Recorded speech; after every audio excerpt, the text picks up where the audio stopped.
BIയുടെ definition പ്രകാരം violence terrorism എന്താണോ അതിനെതിരാണ് മുഹമ്മദ് നബി സല്ലല്ലാഹു അലൈഹി വസല്ലം ചെയ്യുന്നത്. മുഹമ്മദ് നബി എന്താ ചെയ്യുന്നത്? ഒരു സ്ഥലത്ത് ഒരു സമൂഹത്തിൽ വിജയം കൈവരിച്ച സമയത്ത് പേടിച്ച ആളെ പേടില്ലാതാക്കുക.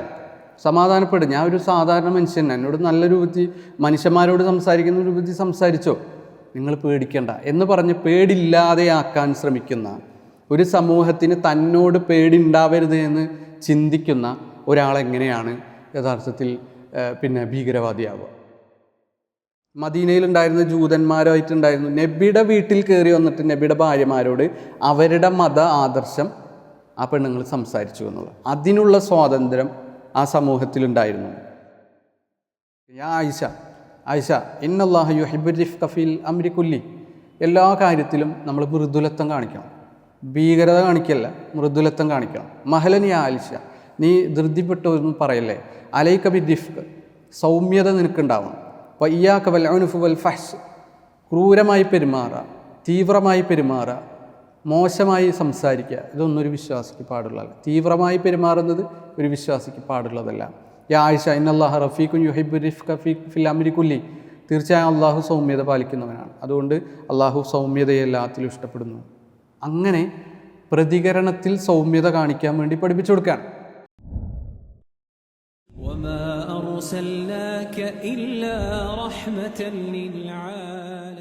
ബിസ്മില്ലാഹിർ അൽഹംദുലില്ലാഹി വസ്സലാത്തു വസ്സലാമു അലാ റസൂലില്ലാഹി വഅലാ ആലിഹി വസഹ്ബിഹി അജ്മഈൻ. അമ്മാ ബഅദ്. വിശുദ്ധ ഖുർആനിൽ സൂറത്തു യൂസുഫ് അതിൻ്റെ അവസാന ഭാഗങ്ങളിൽ യൂസുഫ് നബി അലൈഹി ഇസ്ലാമയുടെ സഹോദരങ്ങൾ, യൂസുഫ് നബിയാണ് ഈജിപ്തിലെ പ്രഭുവായിട്ടുള്ള ധനകാര്യ വകുപ്പ് കൈകാര്യം ചെയ്യുന്ന മന്ത്രി എന്ന് തിരിച്ചറിയുന്ന ഒരു രംഗം പറയുന്നുണ്ട്.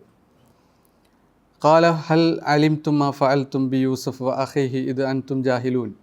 യൂസുഫ് നബി സഹോദരങ്ങളോട് ചോദിക്കുകയാണ്, നിങ്ങൾ അറിവില്ലാത്ത സമയത്ത് യൂസുഫിനോടും അദ്ദേഹത്തിൻ്റെ സഹോദരനോടും ചെയ്തത്, അതിനെപ്പറ്റി ഇപ്പോൾ എന്താണ് നിങ്ങൾക്ക് തോന്നുന്നത് എന്ന് ചോദിക്കുന്നുണ്ട്. അപ്പോഴാണ് അവർ തിരിച്ചറിയുന്നത് ഇത് യൂസുഫാണ് എന്നുള്ളത്. ഖാലു ഇന്നക അൻത യൂസുഫ്, നീ തന്നെയാണോ യൂസുഫ് എന്നവർ ചോദിക്കുകയാണ്. അന യൂസുഫ്, അതെ ഞാൻ യൂസുഫാണ്. വഹാദ അഖി, ഇതെൻ്റെ സഹോദരനുമാണ്. അത് മന്നല്ലാഹു അലീന എന്ന് പറഞ്ഞുകൊണ്ട് യൂസുഫ് നബി അലൈഹി ഇസ്ലാം അദ്ദേഹത്തിൻ്റെ വ്യക്തിത്വം വെളിവാക്കുകയും ഒക്കെ ചെയ്ത സമയത്ത് അവർ അത്രയും കാലം അംഗീകരിക്കാതിരുന്ന ഒരു കാര്യം അവിടെ വെച്ച് അംഗീകരിക്കുകയാണ്. ഖാലു തല്ലാഹി ലഖദ് ആസറക്കല്ലാഹു അലൈന വ ഇന്ന കുന്ന ഖാത്തിഈൻ.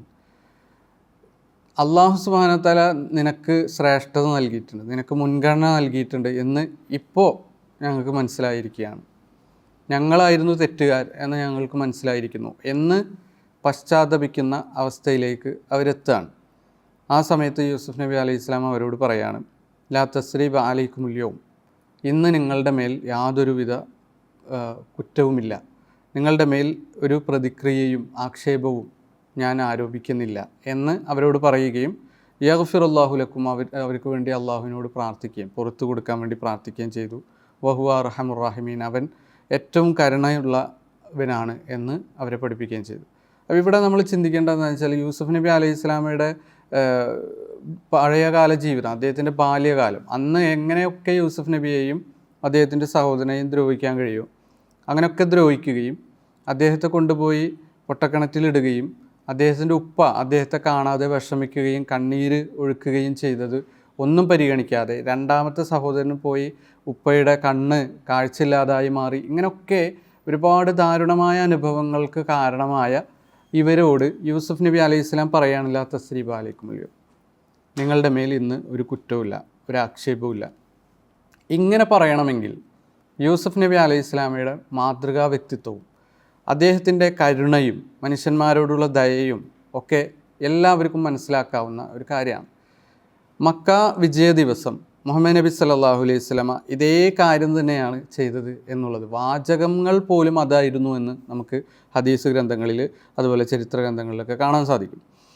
ഇന്ന് പ്രതികാരത്തിൻ്റെ ദിവസമാണ്, രക്തച്ചൊരിച്ചിലായിരിക്കും ഇന്ന് നടക്കുക എന്ന് ഖുറൈശികൾ പേടിച്ച് നിന്നിരുന്ന യൂസുഫ് നബിയെയും സഹോദരന്മാരെയും നാട്ടിൽ നിന്ന് എങ്ങനെയെങ്കിലും ഓടിക്കാൻ ശ്രമിച്ച പോലെ മുഹമ്മദ് നബിയെയും സഹോദരങ്ങളെയും അദ്ദേഹത്തിൽ വിശ്വസിച്ച ആളുകളൊക്കെ ഓടിക്കാൻ വേണ്ടി ശ്രമിക്കുകയും പല ആളുകളുടെയും മരണത്തിനും കൊലപാതകത്തിനൊക്കെ കാരണമായി നിൽക്കുകയും ചെയ്ത സത്യനിഷേധികൾ മുഴുവൻ തോറ്റ് അദ്ദേഹത്തിൻ്റെ മുമ്പ് ഒരുപാട് യുദ്ധം ചെയ്തു, അദ്ദേഹത്തിന് വേണ്ടപ്പെട്ട അദ്ദേഹത്തിൻ്റെ കുടുംബങ്ങളും രക്തബന്ധുക്കളെയും കൊന്നു, അദ്ദേഹത്തിൻ്റെ സ്വഹാബികളെ ഒരുപാട് പീഡിപ്പിച്ചു. ഇങ്ങനെയൊക്കെയുള്ള മനുഷ്യന്മാർ ഫ്രണ്ടിൽ നിൽക്കുമ്പോൾ നബി സല്ലല്ലാഹു അലൈഹി വസല്ലമ അവർ മുഹമ്മദ് നബി ഞങ്ങളെ കൊല്ലുമെന്ന് ചിന്തിച്ചിരിക്കുന്ന സമയത്ത് മുഹമ്മദ് നബി പറഞ്ഞ വാചകമായിട്ട് ബൈഹഖി റിപ്പോർട്ട് ചെയ്യുന്ന ഹദീസിൽ നമുക്ക് കാണാം, ലാ തസ്രീബ അലൈക്കുമുൽ യൗം, ഇന്ന് നിങ്ങളുടെ മേൽ ആക്ഷേപമില്ല എന്നുള്ളതാണ്. അപ്പോൾ മുഹമ്മദ് നബി സല്ലല്ലാഹു അലൈഹി വസല്ലം എന്ന് പറഞ്ഞിട്ടുണ്ടെങ്കിൽ ഇന്ന് ചിത്രീകരിക്കുന്ന പോലെ പ്രതിപക്ഷത്തെ ഒരിക്കലും നിലനിർത്താത്ത, അത്രയും ക്രൂരനായ, ആരൊക്കെ തൻ്റെ തിരുവാക്ക് എതിരായി പറഞ്ഞു അവർക്കൊക്കെ തിരിച്ച് പ്രതികാരവും വാളും മാത്രം കാണാൻ വിധിക്കുന്ന ഒരു വാർലോഡ് എന്നൊക്കെയാണ് ഇന്ന് പരിചയപ്പെടുത്തുന്നത്. ഒരു യുദ്ധക്കുതിയനായ സ്വേച്ഛാധിപതി എന്ന ഒരു അവസ്ഥ പരിചയപ്പെടുത്തുമ്പോൾ മുഹമ്മദ് നബിയുടെ ചരിത്രം പഠിച്ച വിശ്വാസികളല്ലാത്ത അമുസ്ലിങ്ങളായ ആളുകൾ ഈ രംഗം ലാ തസ്രീബ അലൈക്കുമുൽ യൗം, നിങ്ങളുടെ മേൽ ഒരു ദോഷവുമില്ല, നിങ്ങൾക്കെല്ലാവർക്കും പോകാം, നിങ്ങളുടെ മേൽ എനിക്കൊരു പ്രതികാരവും എടുക്കാനില്ല എന്ന് പറഞ്ഞ രംഗത്തെ വർണ്ണിച്ചുകൊണ്ട് അമുസ്ലിങ്ങളായ ഓറിയൻ്റലിസ്റ്റുകളായിട്ടുള്ള ചരിത്രകാരന്മാരൊക്കെ പഠിച്ചപ്പോൾ അവർ അത്ഭുതപ്പെട്ടു പോവുകയാണ്. മുഹമ്മദ് നബിയുടെ ആ ഒരു മാതൃകാ വ്യക്തിത്വം, പ്രത്യേകിച്ചും യുദ്ധപരമായ സാമൂഹികമായ കാര്യങ്ങളിൽ എത്രത്തോളം സഹിഷ്ണുത പ്രതിപക്ഷത്തോട് വെച്ച് പുലർത്തിയ അദ്ദേഹം എന്നുള്ളത് അത്ഭുതം കൂറുന്നത് നമുക്ക് കാണാൻ സാധിക്കും. ഉദാഹരണത്തിന് ബ്രിട്ടീഷ് ചരിത്രകാരനായിട്ടുള്ള സ്റ്റാൻലി ലൈൻ പൂൾ അദ്ദേഹം പറയുന്ന വാചകം നോക്ക്, മുഹമ്മദ് നബിയുടെ ഏറ്റവും വലിയ വിജയത്തിൻ്റെ ദിവസം തന്നെയായിരുന്നു അദ്ദേഹത്തിൻ്റെ ഏറ്റവും വലിയ ആത്മസംയമനത്തിൻ്റെ ദിവസം. ക്രൂരമായി പെരുമാറുകയും നാടുകടത്തുകയും അനുയായികളെ പീഡിപ്പിക്കുകയും ചെയ്ത ആ നഗരം അഥവാ മക്ക നഗരം അദ്ദേഹത്തിൻ്റെ കാൽക്കീഴിലായിരിക്കുന്നു. അദ്ദേഹത്തിന് പകരം വീട്ടാമായിരുന്നു, എന്നാൽ അദ്ദേഹം എല്ലാവർക്കും മാപ്പ് നൽകി എന്ന് അദ്ദേഹം പറയുന്ന ഇത് നമുക്ക് കാണാൻ സാധിക്കും. അതുപോലെ തന്നെ വാഷിങ്ടൺ ഇർവിൻ അദ്ദേഹം പറയുന്ന ഒരു വാചകം നോക്ക്, മക്ക വിജയത്തിന് ശേഷമുള്ള മുഹമ്മദ് നബിയുടെ പെരുമാറ്റം, അദ്ദേഹം കേവലം ഒരു വിജയിയായ നേതാവ് മാത്രമല്ല, മറിച്ച് ദൈവത്തിൻ്റെ ദൂതൻ കൂടിയാണെന്ന് തെളിയിക്കുന്നു. തൻ്റെ കടുത്ത ശത്രുക്കളായിരുന്നിട്ടും അവരോട് അദ്ദേഹം കാണിച്ച അനുകമ്പയും കാരുണ്യവും അതിശയിപ്പിക്കുന്നതാണ്. എന്ന് വെച്ചാൽ ഒരു മനുഷ്യന് കഴിയാവുന്നതിലപ്പുറമുള്ള കാരുണ്യം ആണ് യഥാർത്ഥത്തിൽ മുഹമ്മദ് നബി സല്ലല്ലാഹു അലൈഹി വസല്ലം ചെയ്തത്. ഒരു സാധാരണ മനുഷ്യന് ചെയ്യാൻ കഴിയാത്ത, ഒരു പ്രവാചകന് മാത്രം, ഒരു തെരഞ്ഞെടുക്കപ്പെട്ട മനുഷ്യന് മാത്രം, അല്ലെങ്കിൽ ഏറ്റവും ഉദാത്തമായ വിശേഷണങ്ങളാൽ ദൈവത്താൽ അഭിഷേകിക്കപ്പെട്ട ഒരു മനുഷ്യന് മാത്രം കാഴ്ചവെക്കാൻ കഴിയുന്ന രംഗമാണ് മുഹമ്മദ് നബിയിൽ നിന്ന് വന്നത് എന്ന് അമുസ്ലിങ്ങളായ ചരിത്രകാരന്മാർ അത്ഭുതപ്പെടാണ് മുഹമ്മദ് നബി ആ ചെയ്ത നടപടിയെ. മോൺട്ഗമറി വാട്ട് അദ്ദേഹം പറയുന്നത് നോക്കി, അദ്ദേഹത്തിൻ്റെ ഭൗതിക ശക്തി അതിൻ്റെ ഉച്ചസ്ഥാവസ്ഥയിലായിരുന്നിട്ടും അദ്ദേഹം തൻ്റെ വിജയം വളരെ മിതത്വത്തോടെയാണ് ഉപയോഗിച്ചത്. നമുക്കറിയാം ഹദീസിലൊക്കെ അദ്ദേഹം മക്ക ഫത്തഹിൻ്റെ അന്ന് വരുന്ന സമയത്ത് ഒരു വിജയപേരി മുഴക്കി ചെണ്ട കൊട്ടി പാട്ട് പാടിയിട്ടൊന്നുമല്ല വരുന്നത്. ഒരു ആഘോഷം അവിടെ ഉണ്ടായിരുന്നില്ല എന്ന് മാത്രമല്ല, സ്വഹാബികളിൽ ആർക്കെങ്കിലും അമിതമായ എന്തെങ്കിലും പ്രകടനങ്ങൾ വന്നിട്ടുണ്ടെങ്കിൽ അത് തിരുത്തുക കൂടി മുഹമ്മദ് നബി ചെയ്തു എന്നാണ് ചരിത്ര ഗ്രന്ഥങ്ങളിലും ഹദീസ് ഗ്രന്ഥങ്ങളിലൊക്കെ കാണാം. അദ്ദേഹത്തിൻ്റെ താടി അദ്ദേഹത്തിൻ്റെ ഒട്ടകത്തിൻ്റെ പുറത്ത് തട്ടിയിരുന്നു എന്നാണ്. എന്ന് വെച്ചാൽ അത്രയും അദ്ദേഹം വിനയം കൊണ്ട് തല താഴ്ത്തിയിട്ടാണ് മക്ക വിജയ ദിവസം വന്നിരുന്നത് എന്നൊക്കെ ചില ചരിത്ര ഗ്രന്ഥങ്ങൾ വായിക്കുമ്പോൾ നമുക്ക് കാണാൻ സാധിക്കും. അത്രയും വിനയം കാണിച്ചിട്ടാണ് അദ്ദേഹം വന്നത് എന്ന് മോൺട്ഗമറി വാട്ട് പറയാണ്. അദ്ദേഹം പറയാണ്, അദ്ദേഹം നൽകിയ പൊതുമാപ്പ് അദ്ദേഹത്തിൻ്റെ ദീർഘവീക്ഷണമുള്ള ഭരണതന്ത്രജ്ഞതയുടെയും ശത്രുക്കളുടെ ഹൃദയം കീഴടക്കാനുള്ള ആഗ്രഹത്തിൻ്റെയും അടയാളമായിരുന്നു. അപ്പോൾ ശത്രുക്കളെല്ലാവരെയും കൊല്ലുക, രക്തം ചൊരിയുക, ഇതിലൊക്കെ സന്തോഷം കണ്ടെത്തിയിരുന്ന ഒരു മുഹമ്മദ് നബിയല്ല അമുസ്ലിങ്ങളായ ഓറിയൻ്റലിസ്റ്റുകളായിട്ടുള്ള ചരിത്രകാരന്മാർ പഠിച്ചപ്പോൾ മുഹമ്മദ് നബിയുടെ ചരിത്രത്തിലും ഹദീസുകളിലും ഒന്നും കാണുന്നത്. എഡ്വേർഡ് ഗിബ്ബൺ അദ്ദേഹം ഒരു ചരിത്രകാരനാണ്. അദ്ദേഹം പറയുന്നു നോക്ക്, ഖുറൈശി തലവന്മാർ മണ്ണിൽ കമഴ്ന്നു കിടക്കുകയായിരുന്നു. നിങ്ങൾ എന്നിൽ നിന്ന് എന്താണ് പ്രതീക്ഷിക്കുന്നതെന്ന് ചോദിച്ചപ്പോൾ അവർ കാരുണ്യം എന്നവർ മറുപടി നൽകി. അങ്ങനെ തന്നെയാവട്ടെ, നിങ്ങൾ സുരക്ഷിതരാണ് എന്ന് അദ്ദേഹം പറഞ്ഞു. മക്ക വിജയം പരാജയപ്പെട്ടവരുടെ രക്തത്താൽ കളങ്കിതമായിരുന്നില്ല. അപ്പോൾ എവിടെയൊക്കെ വിജയം നേടുന്നു അവിടെയൊക്കെ പരമാവധി സമാധാനത്തിൻ്റെ സന്ദേശവും സമാധാനത്തിൻ്റെ നടപടിയുമായിരുന്നു മുഹമ്മദ് നബി സല്ലല്ലാഹു അലൈഹി വസല്ലം ചെയ്തിരുന്നത് എന്നുള്ളതിൻ്റെ ഏറ്റവും നല്ല ഉദാഹരണമാണ്. മറ്റു മതസ്ഥരോട് മാനുഷികമായ രൂപത്തിൽ അവരുടെ മനുഷ്യത്വത്തെ ആദരിച്ചുകൊണ്ടുള്ള പെരുമാറ്റമായിരുന്നു മുസ്ലിങ്ങളുടെ, പ്രത്യേകിച്ച് മുഹമ്മദ് നബി സല്ലല്ലാഹു അലൈഹി വസല്ലമയെയും അദ്ദേഹത്തിൻ്റെ അനുയായികളായ സ്വഹാബികളുടെയും എന്ന് തെളിയിക്കുന്ന ഏറ്റവും നല്ല അവസരമാണ് യഥാർത്ഥത്തിൽ ആ ഒരു ചരിത്ര മുഹൂർത്തമാണ് മക്ക ഫത്ഹ് എന്ന് പറയുന്ന സംഗതി. അന്ന് ഒരു ഹദീസ് നമുക്ക് ഇബ്നു മാജയിൽ കാണാം. അന്നത്തെ ദിവസം സംഭവിച്ച ഒരു സംഭവമായിക്കൊണ്ട് നമുക്ക് മനസ്സിലാക്കാവുന്ന ഒരു കാര്യം അബു മസൂദ് റളിയല്ലാഹു അൻഹു റിപ്പോർട്ട് ചെയ്യുന്നുണ്ട്. അത്തൻ നബിയ സല്ലല്ലാഹു അലൈഹി വസല്ലം റജുലൻ, നബിയുടെ അടുത്ത് ഒരു മനുഷ്യൻ വരികയാണ്. നബിയുടെ അടുത്ത് വന്നിട്ട് സംസാരിക്കുകയാണ്. ഫക്കല്ലമഹു, സംസാരിക്കുന്ന സമയത്ത് ഫജഅല തുറഇദു ഫറായിസുഹു, അദ്ദേഹത്തിൻ്റെ പെരടി ഇങ്ങനെ വിറക്കുന്നുണ്ട്. മുഹമ്മദ് നബിയുടെ ഫ്രണ്ടിൽ നിൽക്കുമ്പോൾ ഇങ്ങനെ വിറച്ചുകൊണ്ടിരിക്കുകയാണ്. അത്രയും പേടി മുഹമ്മദ് നബിയുടെ ഫ്രണ്ടിൽ നിൽക്കുമ്പോൾ അയാൾക്കുണ്ട്. ഫഖാല ലഹു, അപ്പോൾ മുഹമ്മദ് നബി അവിടെ വെച്ച് പറയുകയാണ്, എല്ലാ മനുഷ്യന്മാരെയും വേണമെങ്കിൽ ഒറ്റയടിക്ക് കൊല്ലാവുന്ന അധികാരമുള്ള, അത് കൊന്നാൽ ഒരിക്കലും ചരിത്രത്തിൽ അദ്ദേഹം അനീതി കാണിച്ചു എന്ന് പറയപ്പെടില്ല എന്ന് വേണമെങ്കിൽ പറയാവുന്ന അത്രയും ക്രൂരത ഇങ്ങോട്ട് ചെയ്ത മനുഷ്യന്മാരോടുള്ള നടപടിയാണ് ഈ കാണുന്നത്. ഒരു വ്യക്തി വന്നിട്ട് ഇങ്ങനെ പേടിച്ചിട്ട് മുഹമ്മദ് നബിയോട് സംസാരിക്കുകയാണ്. അപ്പോൾ മുഹമ്മദ് നബി പറയാണ്, ഹവ്വിൻ അലൈക്ക്, സമാധാനപ്പെട്. ഫ ഇന്നി ലസ്തു ബി മലിക്, ഞാനൊരു രാജാവൊന്നുമല്ല, ഒരു സ്വേച്ഛാധിപതിയായ രാജാവൊന്നുമല്ല ഞാൻ. ഇന്നമ അന ഇബ്നു ഇമ്രഅത്തിൻ തഅകുലുൽ ഖദീദ്, ഞാൻ ഉണക്കമാംസം കഴിക്കുന്ന ഒരു സാധാരണ പെണ്ണിൻ്റെ മകനാണ്. അപ്പോൾ തന്നെ താഴ്ത്തിക്കൊണ്ട് വിനയം കാണിച്ചുകൊണ്ട് മനുഷ്യന്മാരുടെ മനസ്സിൽ സമാധാനം ഇട്ട് കൊടുക്കാൻ വേണ്ടി ശ്രമിക്കുന്ന മുഹമ്മദ് നബിയാണ് മക്കം ഫത്തഹിൽ നമ്മൾ കാണുന്നത്. അല്ലാതെ ഭീകരത ഉണ്ടാകില്ല. ഇപ്പോൾ ഭീകരവാദി, ലോകത്തെ ഏറ്റവും വലിയ ഭീകരവാദിയും ഭീകരവാദികളെ ഉണ്ടാക്കുന്ന മതവും ഒക്കെയാണ് ഇസ്ലാമും മുഹമ്മദ് നബിയും എന്നൊക്കെ പറയുമല്ലോ. ഈ ടെററിസം എന്ന് പറയുന്നത് FBI വ്യാഖ്യാന പ്രകാരം, FBI ഡെഫിനിഷൻ തന്നെ, നിർവചനം തന്നെ നമുക്ക് എടുക്കാം. ടെററിസം എന്ന് പറഞ്ഞാൽ എന്താണ്? Broadly understood as the premeditated, unlawful use of violence or threat of violence to induce fear. എന്തെങ്കിലും നിയമപരമല്ലാത്ത രൂപത്തിൽ മനുഷ്യന്മാരുടെ മനസ്സിൽ പേടി ഉണ്ടാക്കാൻ വേണ്ടി വയലൻസിന് ഉപയോഗിക്കുക, അഹിംസയെ ഉപയോഗിച്ചിട്ട് ആളുകളുടെ മനസ്സിൽ പേടി ഉണ്ടാക്കുക. ഇതാണ് ഭീകരവാദികൾ ചെയ്യുക. ഭീകരവാദികളെ സംബന്ധിച്ചിടത്തോളം ആളുകൾക്ക് അവരെ പേടി ഉണ്ടാവണം, എങ്കിലേ ഭീകരവാദം നടക്കുകയുള്ളൂ. ഒരു ബോംബ് വന്നിട്ട് പൊതുസ്ഥലത്ത് പൊട്ടിക്കുമ്പോൾ ഇനിയും ഇവിടെ ബോംബ് പൊട്ടിച്ചേക്കാമെന്ന പേടിയിൽ അവരുടെ പൊളിറ്റിക്കലായിട്ടുള്ള, അവരുടെ രാഷ്ട്രീയപരമായിട്ടുള്ള, അവരുടെ ആദർശപരമായിട്ടുള്ള, ഐഡിയോളജിക്കലായിട്ടുള്ള കാര്യങ്ങളൊക്കെ അംഗീകരിക്കുന്ന, അല്ലെങ്കിൽ അതിനെ ഏതെങ്കിലും രൂപത്തിൽ അതിനോട് സംയമനം അതിനോട് യോജിക്കുന്ന രൂപത്തിലേക്ക് രാഷ്ട്രീയ സാമൂഹിക അന്തരീക്ഷത്തെ കൊണ്ടുവരിക എന്നുള്ളതാണ് ഭീകരവാദം. മുഹമ്മദ് നബി സല്ലല്ലാഹു അലൈഹി വസല്ലം ഇത് നേരെ വിരുദ്ധമാണ് ചെയ്യുന്നത്. FBI ഡെഫിനിഷൻ പ്രകാരം വയലൻസ്, ടെററിസം എന്താണോ അതിനെതിരാണ് മുഹമ്മദ് നബി സല്ലല്ലാഹു അലൈഹി വസല്ലം ചെയ്യുന്നത്. മുഹമ്മദ് നബി എന്താ ചെയ്യുന്നത്? ഒരു സ്ഥലത്ത്, ഒരു സമൂഹത്തിൽ വിജയം കൈവരിച്ച സമയത്ത് പേടിച്ച ആളെ പേടിയില്ലാതാക്കുകയാണ്.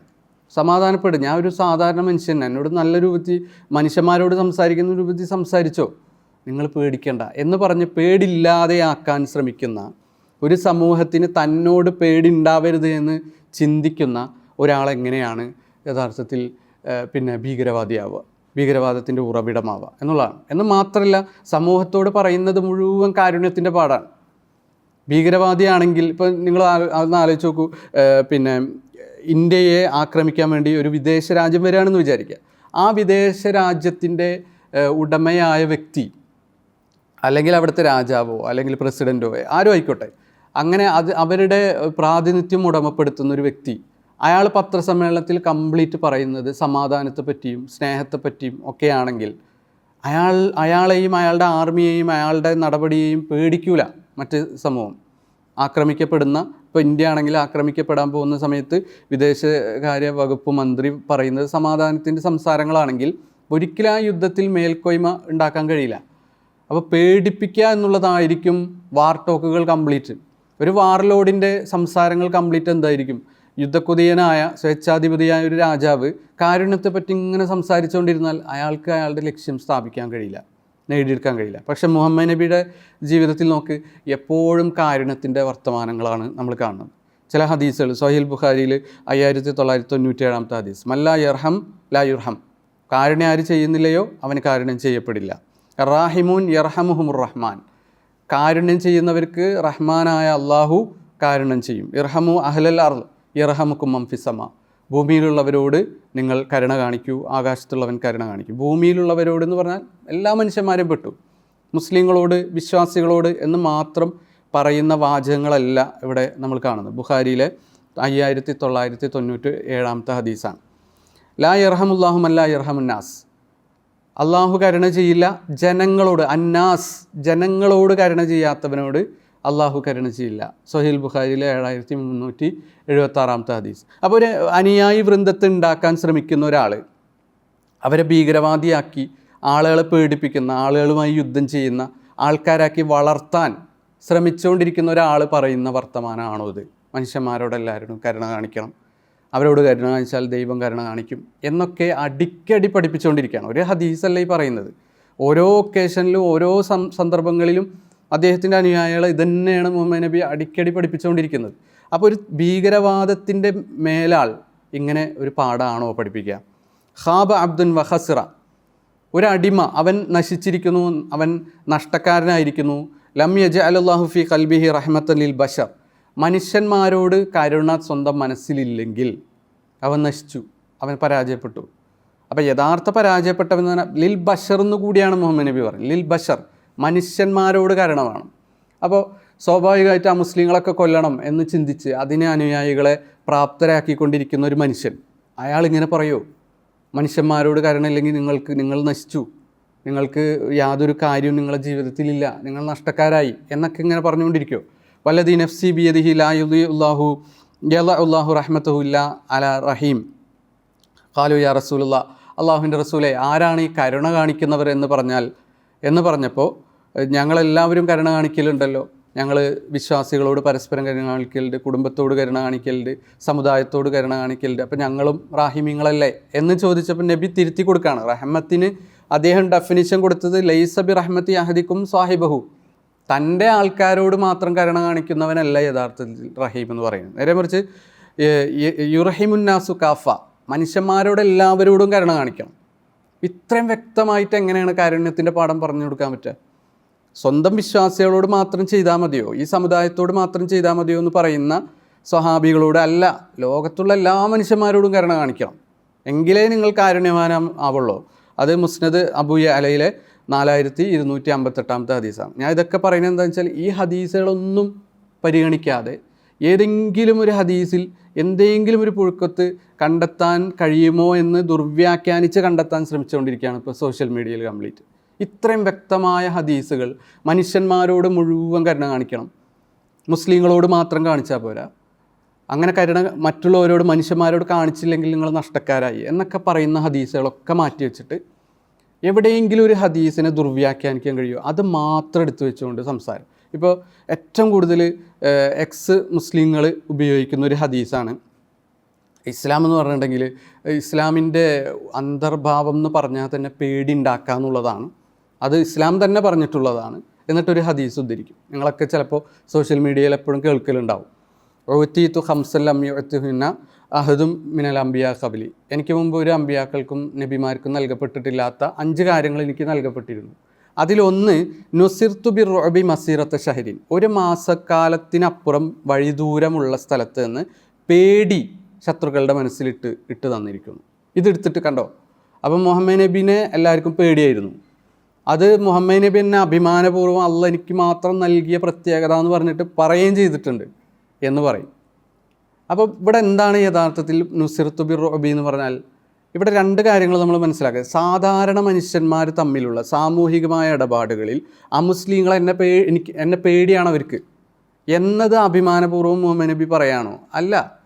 അവിടെ അങ്ങനെയാണെങ്കിൽ നമ്മൾ നേരത്തെ പറഞ്ഞ ഹദീസുകളൊക്കെ തള്ളേണ്ടി വരും. എത്രയോ ഹദീസ് ഞാൻ ഇപ്പോൾ വായിച്ചു. പേടിക്കണ്ട, എന്നെ മനുഷ്യനായി കണ്ടാൽ മതി, നിങ്ങൾക്ക് കാരുണ്യമാണുള്ളത്, നിങ്ങളെ വിട്ടുവീഴ്ച ചെയ്തിരിക്കുന്നു, കരുണ ചെയ്യണം, ഇതൊക്കെ മനുഷ്യന്മാരോട് കാരുണ്യം വേണം, ഇതൊക്കെ പറഞ്ഞിട്ട് മുഹമ്മദ് നബി പറയാണ് എല്ലാവരും എന്നെ പേടിക്കണം, എല്ലാവർക്കും എന്നെ പേടിയാണ് എന്ന് പറയേണ്ട ഈ വൈരുദ്ധ്യം നിങ്ങളൊന്ന് ആലോചിച്ച് നോക്കൂ. ഒരു മാനസികമായ സന്തുലിതാവസ്ഥ ഉള്ളൊരു മനുഷ്യനെ സംബന്ധിച്ചിടത്തോളം ഇങ്ങനെ 2 നാച്ചറുകൾ ഉണ്ടാവും. ഇവരുടെ വ്യാഖ്യാന പ്രകാരം ഒരു മനുഷ്യന് സ്പ്ലിറ്റ് പേഴ്സണാലിറ്റി ആണെങ്കിൽ പോലും ഇങ്ങനെ ഒരു വൈരുദ്ധ്യം ഒരാളിൽ സമ്മേളിക്കില്ല. അപ്പോൾ ഇവർ കാണുന്നത് എങ്ങനെയാണ്? ഈ പറഞ്ഞ ഹദീസുകളൊക്കെ തള്ളിയിട്ട് മുഹമ്മദ് നബിയുടെ ഈ ഹദീസ് മാത്രം പറയാം. അപ്പോൾ ഇവിടെ എന്താണ് മുഹമ്മദ് നബി പറയുന്നത്? അതേ ഹദീസിൽ തന്നെ തൊട്ടുടനെ പറയുന്നുണ്ട്, വജുഇലത് ലി അൽ അർള കുല്ലഹ മസ്ജിദൻ വതുഹൂറ, ഭൂമി മുഴുവൻ പള്ളിയാക്കിയിട്ടുണ്ട്, എവിടെ പോയി പെട്ടാലും അവിടെ നിസ്കരിക്കാം. എന്ന് വെച്ചാൽ യുദ്ധയാത്രകളെ പറ്റിയിട്ടാണ് പറയുന്നത്. യുദ്ധത്തിന് യാത്ര ചെയ്യുന്ന സമയത്ത് പള്ളി ഉണ്ടാക്കാൻ പറ്റില്ല, എവിടെയാണോ നമ്മൾ എത്തുന്നത് അവിടെ നിസ്കരിക്കുക എന്ന് പറഞ്ഞു. പിന്നെ അടുത്തത് ആയിട്ട് പറയുന്നത് വഹില്ലത്തിലി അൽ ഖനായിം, എനിക്ക് ഖനീമത്തുകൾ അനുവദിക്കപ്പെട്ടിട്ടുണ്ട്. അപ്പോൾ ഈ കോണ്ടെക്സ്റ്റ് നോക്കുമ്പോൾ ഇവിടെ ഉദ്ദേശിക്കപ്പെട്ടിട്ടുള്ള യുദ്ധമാണ്. യുദ്ധത്തിൽ ശത്രുക്കൾക്ക് പേടി ഉണ്ടാവുന്നത് അള്ളാഹുവിൻ്റെ അനുഗ്രഹമാണെന്നാണ് മുഹമ്മദ് നബി സല്ലല്ലാഹു അലൈഹി വസല്ലം പറഞ്ഞത്. ഏത് മനുഷ്യന്മാരാണ് യുദ്ധത്തിന് ഇങ്ങോട്ട് വാളെടുത്ത് വരുന്ന ആൾക്കാർക്ക് എന്നെ പേടി ഉണ്ടാവരുത്, എന്നെ കണ്ടാൽ ഒരു പേടിയും മനസ്സിൽ തോന്നരുത് എന്ന് ആരെങ്കിലും ചിന്തിക്കുമോ? എല്ലാ മനുഷ്യന്മാരും ശത്രുക്കൾ കൊല്ലാൻ വേണ്ടി വരുന്ന ആൾ എന്നോട് പേടി ഉണ്ടാവണം, എന്നിട്ട് അതിൽ നിന്ന് വിട്ടുമാറണം എന്നല്ല ഇരിക്കുമോ ആഗ്രഹം? അപ്പോൾ ഇത് മാനുഷികമായൊരു കാര്യമാണ്. അത് ആ മാനുഷികമായൊരു കാര്യത്തെ അള്ളാഹു സഹായമായിട്ട് മുഹമ്മദ് നബിക്ക് തന്നു. മുഹമ്മദ് നബിനെ കൊല്ലാൻ വരാൻ പോകുന്ന സമയത്ത് ഒരു മാസക്കാല വഴി ദൂരം ഉണ്ടെങ്കിൽ പോലും അവിടെ മനസ്സിലൊരു പേടിയിട്ട് കൊടുക്കും. കാരണം എന്താണ്? ആദർശരാഹിത്യം. അതാണ് അതിൻ്റെ മെയിൻ കാരണം. മുഹമ്മദ് നബിയാണ് എന്നുള്ള മുഅ്ജിസത്തിനപ്പുറം അത് ഏറ്റവും വലിയ കാരണമാണ്. അതിനപ്പുറം ആദർശരാഹിത്യം. ദുനിയാവിന് വേണ്ടി ജീവിക്കുന്ന മനുഷ്യന്മാരെ സംബന്ധിച്ചിടത്തോളം യുദ്ധത്തിന് പുറപ്പെടുന്ന സമയത്ത് വിശ്വാസികളെ കൊല്ലാം, അവരെല്ലാവരും ഇല്ലാതാക്കാം എന്ന യുദ്ധക്കൊതി മൂലം പുറപ്പെടുന്ന മനുഷ്യന്മാർ, അവർക്ക് മരിച്ചാൽ സ്വർഗമാണ്, ഷഹീദാണ് എന്ന് വിചാരിക്കുന്ന മനുഷ്യന്മാരെ അവരുമായി ഏറ്റുമുട്ടാൻ അവരുടെ മനസ്സിലൊരു പേടിയുണ്ടാവും. കാരണം അവർ മരിച്ചു കഴിഞ്ഞാൽ അവരെ സംബന്ധിച്ചിടത്തോളം ഇഹലോക ജീവിതം മാത്രമാണ് അവരുടെ ലക്ഷ്യം. അതുകൊണ്ട് തന്നെ അവർക്ക് പേടി അവിശ്വാസത്തിൻ്റെ കാരണത്താൽ, അവരുടെ ആദർശരാഹിത്യത്തിൻ്റെ കാരണത്താൽ മുഹമ്മദ് നബിയോടും വിശ്വാസികളോടും ഒരു പേടി യുദ്ധത്തിൻ്റെ സന്ദർഭത്തിലുണ്ടാകും. ഇത്രേ ഈ ഹദീസിൽ നമ്മൾ കാണേണ്ടതുള്ളൂ എന്നുള്ളതാണ്. അതേസമയം അമുസ്ലിങ്ങൾ, പൊതുവായ എല്ലാ മുസ്ലിങ്ങൾക്കും, ഇസ്ലാം വിശ്വസിച്ചിട്ടില്ലാത്ത എല്ലാവർക്കും മനസ്സിൽ പേടി ഉണ്ടാവും എന്ന് ഈ ഹദീസിന് അർത്ഥമുണ്ടോ? തീർച്ചയായും ഇല്ല. ഇതില്ല എന്നുള്ളത് മനസ്സിലാക്കാൻ വളരെ നമുക്ക് വ്യക്തമായി മനസ്സിലാക്കാവുന്ന ഒരു ഹദീസ്, ബുഖാരി മുസ്ലിം ഇവർ രണ്ടുപേരും റിപ്പോർട്ട് ചെയ്ത ഹദീസ്. ഇത് ഏതെങ്കിലും ഒരു ചരിത്ര ഗ്രന്ഥത്തിൽ നിന്നോ അതുപോലെ തൊബക്കയിൽ നിന്നോ സീറയിൽ നിന്നോ ഒക്കെ വലിച്ചു വാരി കൊണ്ടുവരേണ്ട ആവശ്യം നമുക്കില്ല. മുസ്ലിമിലെ 584 ഹദീസും 2 രൂപത്തിൽ ഈ ഹദീസുകൾ വന്നിട്ടുണ്ട്, 2 സംഭവങ്ങൾ വന്നിട്ടുണ്ട്. അതെന്താണ്? മുഹമ്മദ് നബിയുടെ അടുത്ത് വന്നിട്ട്, മുഹമ്മദ് നബിയുടെ വീട്ടിൽ വന്നിട്ട് അവിശ്വാസികളായ ജൂതന്മാരായ ആളുകൾ ഇരുന്നിട്ടുണ്ട്, സംസാരിച്ചിട്ടുണ്ട്, അവരുടെ മതം പറഞ്ഞിട്ടുണ്ട്, അവരുടെ ആദർശം സംസാരിച്ചിട്ടുണ്ട്. അവർക്കൊന്നും മുഹമ്മദ് നബിയുടെ വീട്ടിൽ കയറി വരാൻ പേടി ഉണ്ടായിട്ടില്ല. മുഹമ്മദ് നബിയുടെ അടുത്തേക്ക് വരുമ്പോൾ മാസദൂരം പേടി ഉണ്ടാവുമെന്ന് പറഞ്ഞ യുദ്ധത്തിൻ്റെ ആൾക്കാർ, യുദ്ധക്കൊതിയന്മാരെ പറ്റി മാത്രമാണ്. അതേസമയം സാധാരണ സമാധാന സ്നേഹികളായിട്ടുള്ള മനുഷ്യന്മാർ മുഹമ്മദ് നബിയുടെ വീട്ടിൽ വന്നിട്ടുണ്ട്, അവരുടെ മതം അവർ സംസാരിച്ചിട്ടുണ്ട് മുഹമ്മദ് നബിയുടെ വീട്ടിൽ വെച്ചിട്ട്. അതാണ് മുസ്ലിമിലെ ഹദീസിൽ റിപ്പോർട്ട് ചെയ്യുന്നത്. ആയിഷ ബീവി പറയാണ്, എൻ്റെ അടുക്കൽ 2 വൃദ്ധരായ മദീനയിലുള്ള ജൂതന്മാരിൽ നിന്നുള്ള 2 വൃദ്ധരായ സ്ത്രീകൾ വന്നു. അവർ പറഞ്ഞു, ഇന്ന അഹ്ലൽ ഖുബൂരി യുഅദ്ദബൂന ഫീ ഖുബൂരിഹിം, ഖബറാളികൾ അവരുടെ ഖബറിൽ ശിക്ഷിക്കപ്പെടും എന്ന് പറഞ്ഞു. അപ്പോൾ ഫകദ്ദബ്തുഹുമ, ഞാൻ അവരെ 2 പേരെയും കളവാക്കി. ഞാൻ പറഞ്ഞു, അങ്ങനെയൊന്നുമില്ല, ഖബർ ശിക്ഷ എന്നുള്ളത് മുഹമ്മദ് നബി ഞങ്ങൾക്ക് പഠിപ്പിച്ച് തന്നിട്ടില്ല, അതുകൊണ്ട് അങ്ങനെ ഒന്നുമില്ല എന്ന് ഞാൻ പറഞ്ഞു. പക്ഷേ അത് ശരിയാണ് എന്നുള്ളത് പിന്നീട് ഞാൻ മനസ്സിലാക്കി. എനിക്കത് അംഗീകരിക്കാൻ, അവരെ സത്യപ്പെടുത്താൻ അനുഗ്രഹം ലഭിക്കപ്പെട്ടില്ല. വലം ഉൻഐം അൻ ഉസദ്ദിഖഹുമ എന്നാണ് ഹദീസിലുള്ളത്. എനിക്ക് ആ ഭാഗ്യം കിട്ടിയില്ല എന്നാണ് ആയിഷ ബീവി പറയുന്നത്. അവരെ 2 പേരെയും സത്യപ്പെടുത്താനുള്ള ഭാഗ്യം എനിക്ക് കിട്ടിയില്ല എന്ന് വെച്ചാൽ, അവരെ അവിടെ ഞാൻ സത്യപ്പെടുത്തിയിരുന്നെങ്കിൽ അത് അള്ളാഹുവിൽ നിന്നുള്ളൊരു നിയമത്തായിരുന്നു എന്നാണ് ആയിഷ ബീവി പറയുന്നത്. അപ്പോൾ എത്ര അടുപ്പം അവർക്ക് മദീനയിലുണ്ടായിരുന്ന ജൂതന്മാരായിട്ടുണ്ടായിരുന്നു. നബിയുടെ വീട്ടിൽ കയറി വന്നിട്ട് നബിയുടെ ഭാര്യമാരോട് അവരുടെ മത ആദർശം ആ പെണ്ണുങ്ങൾ സംസാരിച്ചു എന്നുള്ളത്, അതിനുള്ള സ്വാതന്ത്ര്യം ആ സമൂഹത്തിലുണ്ടായിരുന്നു. അങ്ങനെ അവർ 2 പേരും പോയി, ആ പെണ്ണുങ്ങൾ പോയി നബി സല്ലല്ലാഹു അലൈഹി വസല്ലം അടുത്ത് വന്നു. അപ്പോൾ നബിയോട് ഈ കാര്യം പറഞ്ഞു. അപ്പോൾ നബി പറഞ്ഞു, സ്വതക്കത്ത്, അവർ പറഞ്ഞത് സത്യമാണ്, ഖബറിൽ ശിക്ഷ ഉണ്ട്, ഖബറിൽ പരീക്ഷണമുണ്ട്. ഇന്നഹും യുഅദിബൂന അദാബൻ തസ്മഉൽ ബഹായിം, ജന്തുക്കളൊക്കെ ഇത് കേൾക്കും, നമ്മൾ മാത്രം, മനുഷ്യന്മാർ മാത്രമേ കേൾക്കാത്തുള്ളൂ എന്ന് ഒരു ഹദീസ് കാണാം. ഇതേ സമാനമായ മറ്റൊരു ഹദീസിൽ കാണാം, റസൂലുള്ള എൻ്റെ അടുത്ത് ഉണ്ടായിരിക്കുന്ന സമയത്ത് ഒരു പെണ്ണ് വന്നു, ഇംറഅത്തു മിനൽ യഹൂദ്, ഒരു സ്ത്രീ കടന്നു വരികയാണ്. അപ്പം മുഹമ്മദ് നബി ഉണ്ടായിരിക്കെ, മുഹമ്മദ് നബിയുടെ ഭാര്യ ഉണ്ടായിരിക്കെ മുഹമ്മദ് നബിയുടെ വീട്ടിൽ വന്നിട്ട് അവരുടെ മതം പറയാണ്. അതിനുള്ള സ്വാതന്ത്ര്യം പോലും ആ സമൂഹത്തിലുണ്ടായിരുന്നു. അവർക്ക് ഒരു പേടി ഉണ്ടായില്ല. അതും പെണ്ണുങ്ങളാണ്, പെണ്ണുങ്ങളായിട്ട് ആക്രമിക്കാനോ അവരെ കൊല്ലാനോ വധിക്കാനോ വല്ല ബുദ്ധിമുട്ടും ഉണ്ടാകും. ഒരു യുദ്ധപ്പടയാളി വാളുമായിട്ട് വന്നതാണെങ്കിൽ കുറച്ചെങ്കിലും മുഹമ്മദ് നബി അതുകൊണ്ടാണ് കൊല്ലാതിരുന്നതെന്ന് പറയാം. ഇത് ഈ പെണ്ണ് വന്നിട്ട് ആ സ്ത്രീ പറയാണ്, ഖബറിൽ ശിക്ഷ ഉണ്ട്. ഇത് 2 സംഭവങ്ങളാണ്. ഇതെന്താണെന്നുള്ളത് ഞാൻ ക്ലാരിഫൈ ചെയ്യാം. അപ്പോൾ ഫർത്താൻ നബി സല്ലല്ലാഹു അലൈഹി വസല്ലം, അപ്പോൾ നബി സല്ലല്ലാഹു അലൈഹി വസല്ലം അതിനെ എതിർക്കുകയാണ്. ഇല്ല, ഖബറിൽ ശിക്ഷയില്ല. മുഹമ്മദ് നബി ഉദ്ദേശിച്ചത് എന്താണെന്ന് വെച്ചാൽ, വിശ്വാസികൾക്ക്, ജൂതന്മാർക്ക് ശിക്ഷ ഉണ്ടായിരിക്കാം, മുസ്ലിങ്ങൾക്ക് ചിലപ്പോൾ ശിക്ഷ ഉണ്ടായിരിക്കാം, വിശ്വാസികൾക്ക് ശിക്ഷ ഉണ്ടാവും എന്ന് ഹദീസിൽ വന്നിട്ടില്ല. എന്ന് വെച്ചാൽ വഹീ വന്നിട്ടില്ല. ഇന്നമാ തുഫ്തനു യഹൂദികൾക്കാണ് ആ പരീക്ഷണം വരുന്നത് എന്ന് മുഹമ്മദ് നബി വിയോജിപ്പ് പ്രകടിപ്പിച്ചു. മുഹമ്മദ് നബിയുടെ വിശ്വാസത്തിനെതിരായ വിശ്വാസം ആ ജൂത സ്ത്രീ മുഹമ്മദ് നബിയുടെ വീട്ടിൽ വന്ന് മുഹമ്മദ് നബിയുടെ ഭാര്യയോടൊപ്പം ഇരുന്ന് പറഞ്ഞു. ആ പെണ്ണ് തലയോടുകൂടി തിരിച്ചു പോയോ? ആ പെണ്ണ് സന്തോഷപൂർവ്വം തിരിച്ചുപോയി. വിയോജിപ്പുള്ളവരൊക്കെ തല വെട്ടുക, വിശ്വാസത്തിനെതിരായത് പറഞ്ഞവരൊക്കെ വധിക്കുക എന്നുള്ള ഭീകരവാദപരമായ നടപടി മുഹമ്മദ് നബി ചെയ്തിരുന്നില്ല എന്നുള്ളതിന് ഏറ്റവും നല്ല ഹദീസാണിത്. അങ്ങനെ ആ പെണ്ണ് തിരിച്ചുപോയി. കുറച്ച് രാത്രികൾ കഴിഞ്ഞു, മുഹമ്മദ് നബിക്ക് വഹി ലഭിച്ചു. മുഹമ്മദ് നബിക്ക് അള്ളാഹു തിരുത്തി കൊടുത്തു. ആ പെണ്ണ് പറഞ്ഞതാണ് ശരി, വിശ്വാസികൾ മാത്രം ഇസ്ലാം സ്വീകരിച്ചു എന്നതിൻ്റെ പേരിൽ മാത്രം ഖബർ ശിക്ഷയിൽ നിന്ന് രക്ഷപ്പെടും, പരീക്ഷണത്തിൽ നിന്ന് രക്ഷപ്പെടുന്നു നീ വിചാരിക്കേണ്ട എന്നുള്ള രൂപത്തിൽ വഹി നൽകപ്പെട്ടു. അതോടുകൂടി നബി തൻ്റെ നിലപാട് തിരുത്തുകയും പിന്നീട് നിസ്കാരത്തിൽ ഖബർ ശിക്ഷയ്ക്ക് എതിരായിട്ടുള്ള അതിൽ നിന്ന് രക്ഷപ്പെടാനുള്ള പ്രാർത്ഥന പ്രാർത്ഥിച്ചു എന്നുള്ളത് നമുക്ക് കാണാൻ സാധിക്കും. അപ്പോൾ ഇതിൽ നിന്നൊക്കെ മനസ്സിലാവുന്ന മദീനയിൽ അന്നുണ്ടായിരുന്ന സാമൂഹിക അന്തരീക്ഷമാണ്. അത്രയും സുരക്ഷിതത്വ ബോധം ജൂതന്മാർക്ക് അവിടെ ഉണ്ടായിരുന്നു, അമുസ്ലിങ്ങൾക്ക് അവിടെ ഉണ്ടായിരുന്നു. മുഹമ്മദ് നബി അവരൊക്കെ അവശേഷിച്ചു, അവർക്കൊന്നും മനസ്സിൽ പേടിയുണ്ടായിരുന്നില്ല.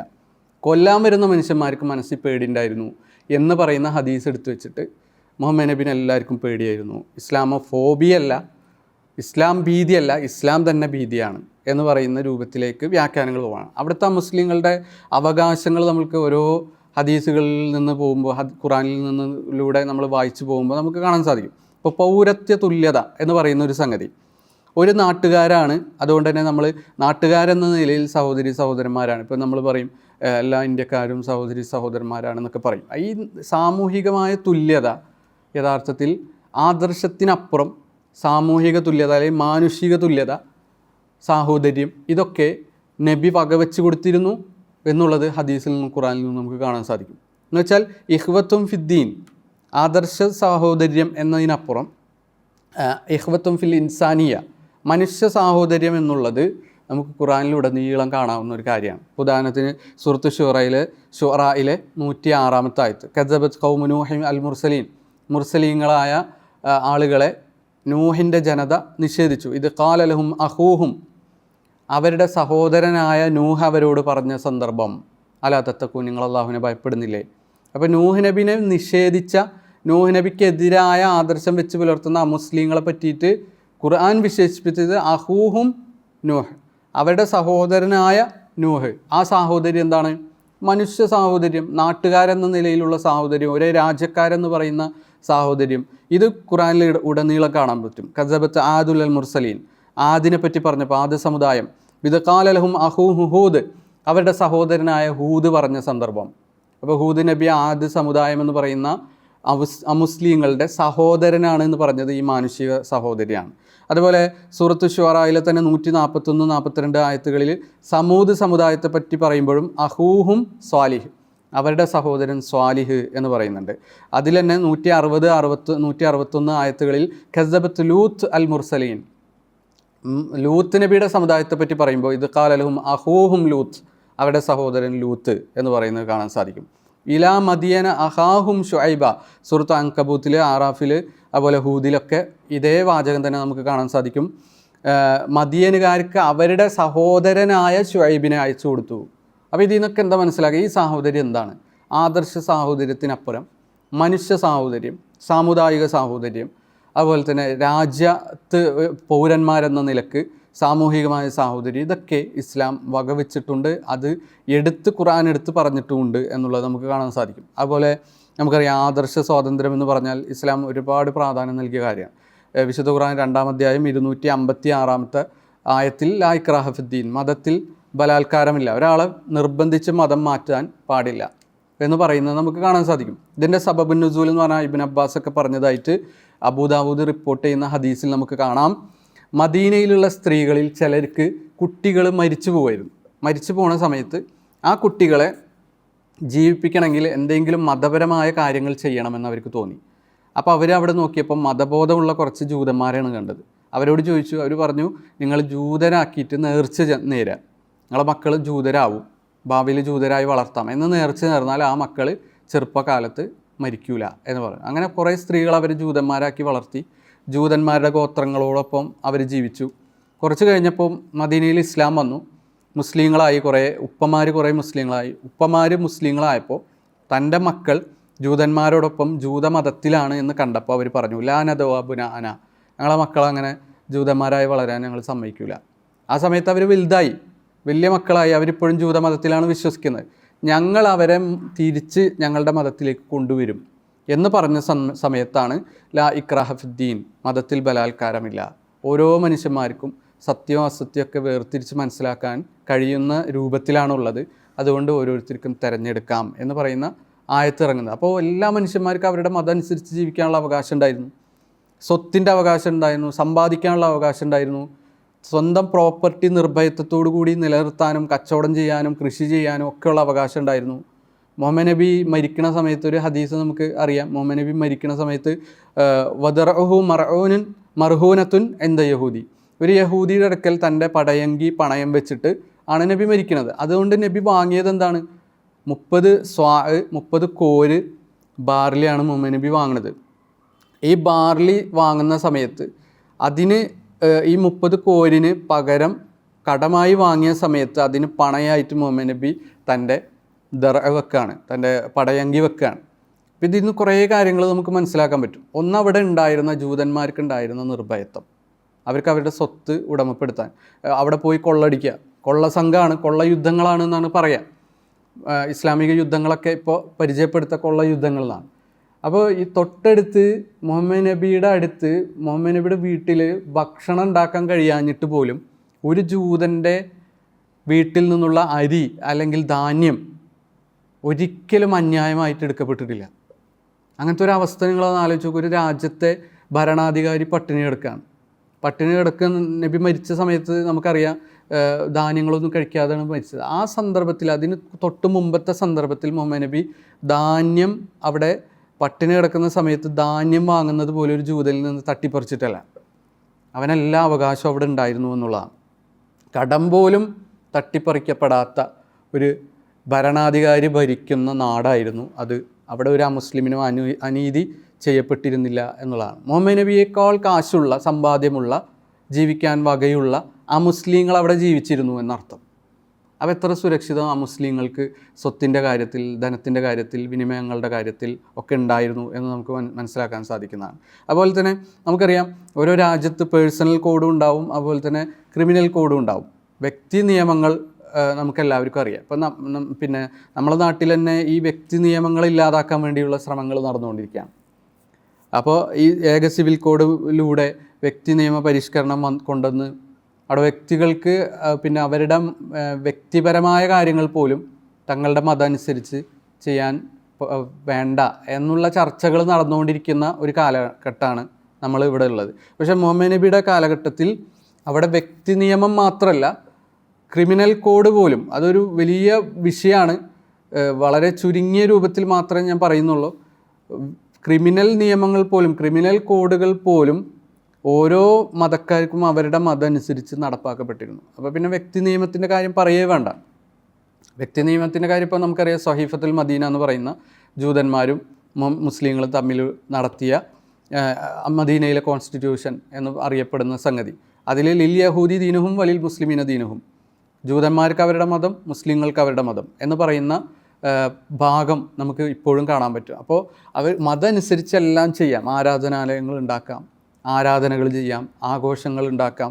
ഇതൊക്കെ ഖുർആൻ തന്നെ പറയുന്നത് നമുക്ക് കാണാൻ സാധിക്കും. 22-ാം അധ്യായം 40-ാമത്തെ ആയത്തിൽ, മനുഷ്യരിൽ ചിലരെ മറ്റു ചിലരെ കൊണ്ട് അള്ളാഹു തടഞ്ഞില്ലായിരുന്നുവെങ്കിൽ സന്യാസി മഠങ്ങളും ക്രിസ്തീയ ദേവാലയങ്ങളും യഹൂദ ദേവാലയങ്ങളും അള്ളാഹുവിൻ്റെ നാമം ധാരാളമായി പ്രകീർത്തിക്കപ്പെടുന്ന മുസ്ലിം പള്ളികളും തകർക്കപ്പെടുമായിരുന്നു. അപ്പോൾ ഒരു സമൂഹത്തെ മറ്റൊരു സമൂഹത്തെ കൊണ്ട് ഡിഫെൻഡ് ചെയ്യപ്പെട്ടിട്ടില്ലായിരുന്നുവെങ്കിൽ പള്ളികൾ തകർക്കപ്പെടുമായിരുന്നു എന്ന് പറഞ്ഞാൽ മതിയായിരുന്നു. പക്ഷെ അവിടെ തകർക്കപ്പെടാൻ പാടില്ലാത്തതായിക്കൊണ്ട്, നിലനിർത്തപ്പെടേണ്ടതായ അള്ളാഹു നിശ്ചയിച്ചതായിക്കൊണ്ട് സന്യാസി മഠങ്ങളും ക്രിസ്തീയ ദേവാലയങ്ങളും ജൂത ദേവാലയങ്ങളും ഒക്കെ അള്ളാഹുവാണ് സംരക്ഷിക്കുന്നതെന്നും അത് സംരക്ഷിക്കപ്പെടാൻ വേണ്ടി അള്ളാഹു ഓരോ ജനതയെയും പ്രതിരോധമായിക്കൊണ്ട് കൊണ്ടുവരുമെന്നും ഖുർആൻ പറയാണ്. അപ്പോൾ അവിടെ ആരാധനാലയങ്ങളുണ്ടായിരുന്നു. മുഹമ്മദ് നബിയുടെ തൊട്ടടുത്ത് പിന്നെ ജൂതന്മാർക്ക് ആരാധിക്കാനുള്ള ദേവാലയങ്ങളുണ്ടായിരുന്നു, അതൊന്നും തകർക്കപ്പെട്ടില്ല.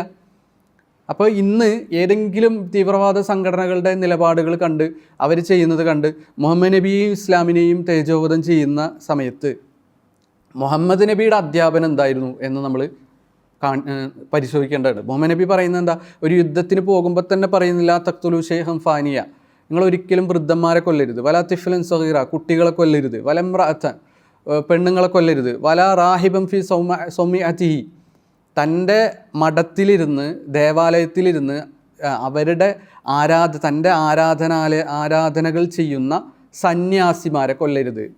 അപ്പോൾ യുദ്ധങ്ങൾ കുഫർ ഇല്ലാതാക്കാൻ, ഇസ്ലാമല്ലാത്ത വിശ്വാസങ്ങൾ ഇല്ലാതാക്കാൻ വേണ്ടിയായിരുന്നെങ്കിൽ ആദ്യം പറയുമായിരുന്നത് ഈ സന്യാസിമാരെയും പണ്ഡിതന്മാരെയും കൊല്ലാനാണ്, ഈ അമ്പലങ്ങൾ തകർക്കാനാണ് ആദ്യം പറയേണ്ടിയിരുന്നത്. പക്ഷേ മുഹമ്മദ് നബിയും അബൂബക്കർ സിദ്ദീഖ് റളിയല്ലാഹു അൻഹും ഖലീഫമാരൊക്കെ യുദ്ധത്തിന് വേണ്ടി അയക്കുന്ന സമയത്ത് പറയുന്നത് സോൾജേഴ്സിന് മാത്രമേ കൊല്ലാൻ പാടുള്ളൂ, ഈ അമ്പലങ്ങൾ തകർക്കരുത്. ആ അമ്പലങ്ങളുടെ ഉള്ളിൽ കുറേ പണ്ഡിതന്മാരുണ്ടാവും, കുറേ ആരാധനകൾ അർപ്പിക്കുന്ന ആളുകളുണ്ടാവും, സന്യാസിമാരുണ്ടാവും, അവരെ കൊല്ലരുത്.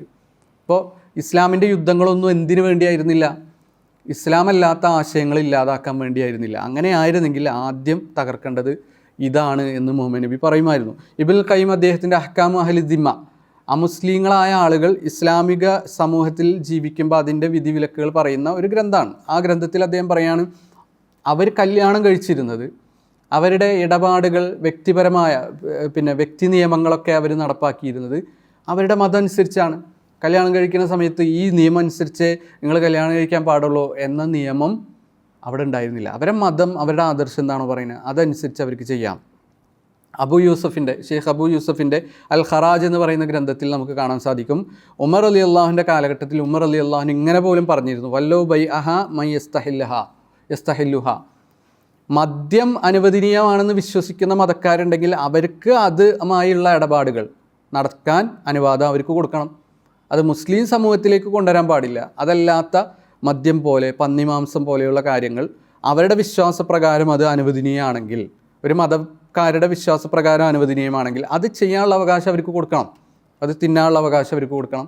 ഇനി അവരങ്ങോട്ടും ഇങ്ങോട്ടും കച്ചവടം നടത്താണ് പന്നിമാംസം എങ്കിൽ അത് അനുവദിക്കണമെന്ന് ഉമർ റളിയല്ലാഹു അൻഹു പറഞ്ഞതായിക്കൊണ്ട് അബൂ യൂസഫിൻ്റെ ഖറാജിൽ റിപ്പോർട്ട് ചെയ്യുന്നത് നമുക്ക് കാണാൻ സാധിക്കും. കാസാനി അദ്ദേഹത്തിൻ്റെ ബദായുസനായി അതിൽ അദ്ദേഹം പറയുകയാണ്, വൽ കാഫിറുകളെ സംബന്ധിച്ചിടത്തോളം ഈ നിയമം, സാമൂഹിക നിയമങ്ങൾ, കച്ചവട നിയമങ്ങളൊക്കെ വ്യത്യാസമാണ്. ലിഅന്നൽ കുഫാർ മുഖാത്തബുന ബി ശറായി ഹിയ ഹുറുമാത്തു ഹിയ സ്വഹീഹ് മിൻ മദ്ഹബി അസ്ഹാബിന ഫകാനത്തിൽ ഹുറുമത്തു സാബിത്തത്തും ഫി ഹക്കീം വലാകിൻ ലാ യംനഊന അൻ ബൈഇഹ, അവരുടെ മതത്തിൽ അത്, വിശ്വാസത്തിൽ അത് ഹറാമല്ലെങ്കിൽ അവർക്ക് ഹറാമല്ലാത്ത കാര്യം അവർക്ക് പരസ്പരം കച്ചവടം ചെയ്യാനുള്ള അവകാശമുണ്ട്. അത് മുസ്ലിമിന് കച്ചവടം ചെയ്യാൻ പാടില്ല എന്നേ ഒരു ശരീഅത്ത് നിയമപ്രകാരം വരികയുള്ളൂ. കാരണം അവരത് വിശ്വസിക്കുന്നത് ഹറാമാണെന്നല്ല. അപ്പോൾ മദ്യം കുടിക്കാനും അതുപോലെ തന്നെ പന്നിമാംസം തിന്നാനും ഇതൊക്കെ എൻ്റെ മതപ്രകാരം, എൻ്റെ ആദർശപ്രകാരം ശരിയാണ് എന്ന് വിശ്വസിക്കുന്ന ഒരാളെ സംബന്ധിച്ചിടത്തോളം അതിനൊന്നും അവന് കഴിയില്ല. ശരീഅത്ത് ലോ അനുസരിച്ച് ഇതൊക്കെ ഹറാമാണ്. അതുകൊണ്ട് അതൊന്നും അവർക്ക് അവരുടെ സ്വകാര്യ ജീവിതത്തിൽ പോലും പറ്റൂല എന്ന് പറയുന്ന ഒരു ഏർപ്പാട് ഇസ്ലാമിൽ ഉണ്ടായിരുന്നില്ല എന്നുള്ളത് വ്യത്യസ്തമായ ചരിത്ര ഗ്രന്ഥങ്ങളിലും അതുപോലെ തന്നെ അന്നത്തെ സംഭവങ്ങൾ പറയുന്ന ഹദീസ് ഗ്രന്ഥങ്ങളിലൊക്കെ കാണാൻ സാധിക്കും. ഇമാം ലാലുക്കായുടെ ഉസൂൽ എഴുത്തിക്കാദി അഹ്ലുസുന്ന എന്ന് പറയുന്ന പുസ്തകം, അതിൻ്റെ ഷറഹായിട്ടുള്ള മുഹമ്മദ് ഹസൻ അബ്ദുൽ അഖഫാറിൻ്റെ കിതാബ് ഷർഹു ഉസൂൽ എഴുത്തിക്കാദ് എന്ന് പറയുന്ന ഗ്രന്ഥം, ഇതൊന്നും ഞാൻ വായിക്കുന്നില്ല. ഇത്രയും ഗ്രന്ഥങ്ങളിലൊക്കെ തന്നെയും നബിയുടെ കാലത്ത്, ഖിലാഫത്തിൻ്റെ കാലത്തൊക്കെ നിലനിന്നിരുന്ന പേഴ്സണൽ ലോ, വ്യക്തി നിയമങ്ങൾ എന്ന് പറയുന്നത് അവരുടെ മതം അനുസരിച്ചായിരുന്നു എന്ന് നമുക്ക് കാണാൻ സാധിക്കും. അവരൊരിക്കലും രണ്ടാം കിട പൗരന്മാരായിരുന്നില്ല. ഒരു വലിയ പണക്കാർ അവരിലുണ്ടായിരുന്നു. നബിക്ക് പോലും കച്ചവടം ചെയ്തു എന്ന് പറയുമ്പോൾ, പണയം വെക്കാൻ വേണ്ടിയിട്ട് ധാന്യം കൊടുത്തു എന്ന് പറയുമ്പോൾ അത്രയും കച്ചവടം ചെയ്തിരുന്ന ആളുകളുണ്ടായിരുന്നു. അവരുടെ കൂട്ടത്തിൽ വലിയ പ്രമാണിമാരുണ്ടായിരുന്നു. നമുക്കറിയാം, അവിടെ കിണർ, സ്വഹാബികൾക്ക് കിണർ കിട്ടണം, അതിൽ നല്ല വെള്ളമുള്ള കിണറുണ്ട് എന്നറിഞ്ഞപ്പോൾ അത് ഉസ്മാൻ റളിയല്ലാഹു അൻഹു കാശ് കൊടുത്ത് വാങ്ങുന്നുണ്ട്. അതൊരിക്കലും തട്ടിപ്പറിക്കല്ല. ഇത് പൊതുമുതലായിട്ട് മുസ്ലിങ്ങൾക്ക് മൊത്തം, സമുദായത്തിന് മൊത്തം ഉപയോഗിക്കാനുള്ള വസ്തുവായിട്ട് പോലും അതൊരു വ്യക്തിയുടെ, ഒരു അമുസ്ലിമിൻ്റെ അവകാശം, അയാളുടെ പ്രോപ്പർട്ടി ആണെന്ന് അറിഞ്ഞപ്പോൾ അത് കാശ് കൊടുത്ത് വാങ്ങാണ് ഇസ്ലാം ചെയ്തത്. അയാളെ തലവെട്ടിയിട്ട് ആ ഉടമസ്ഥത പൊതുമുതലാക്കി മാറ്റല്ല ചെയ്തത്.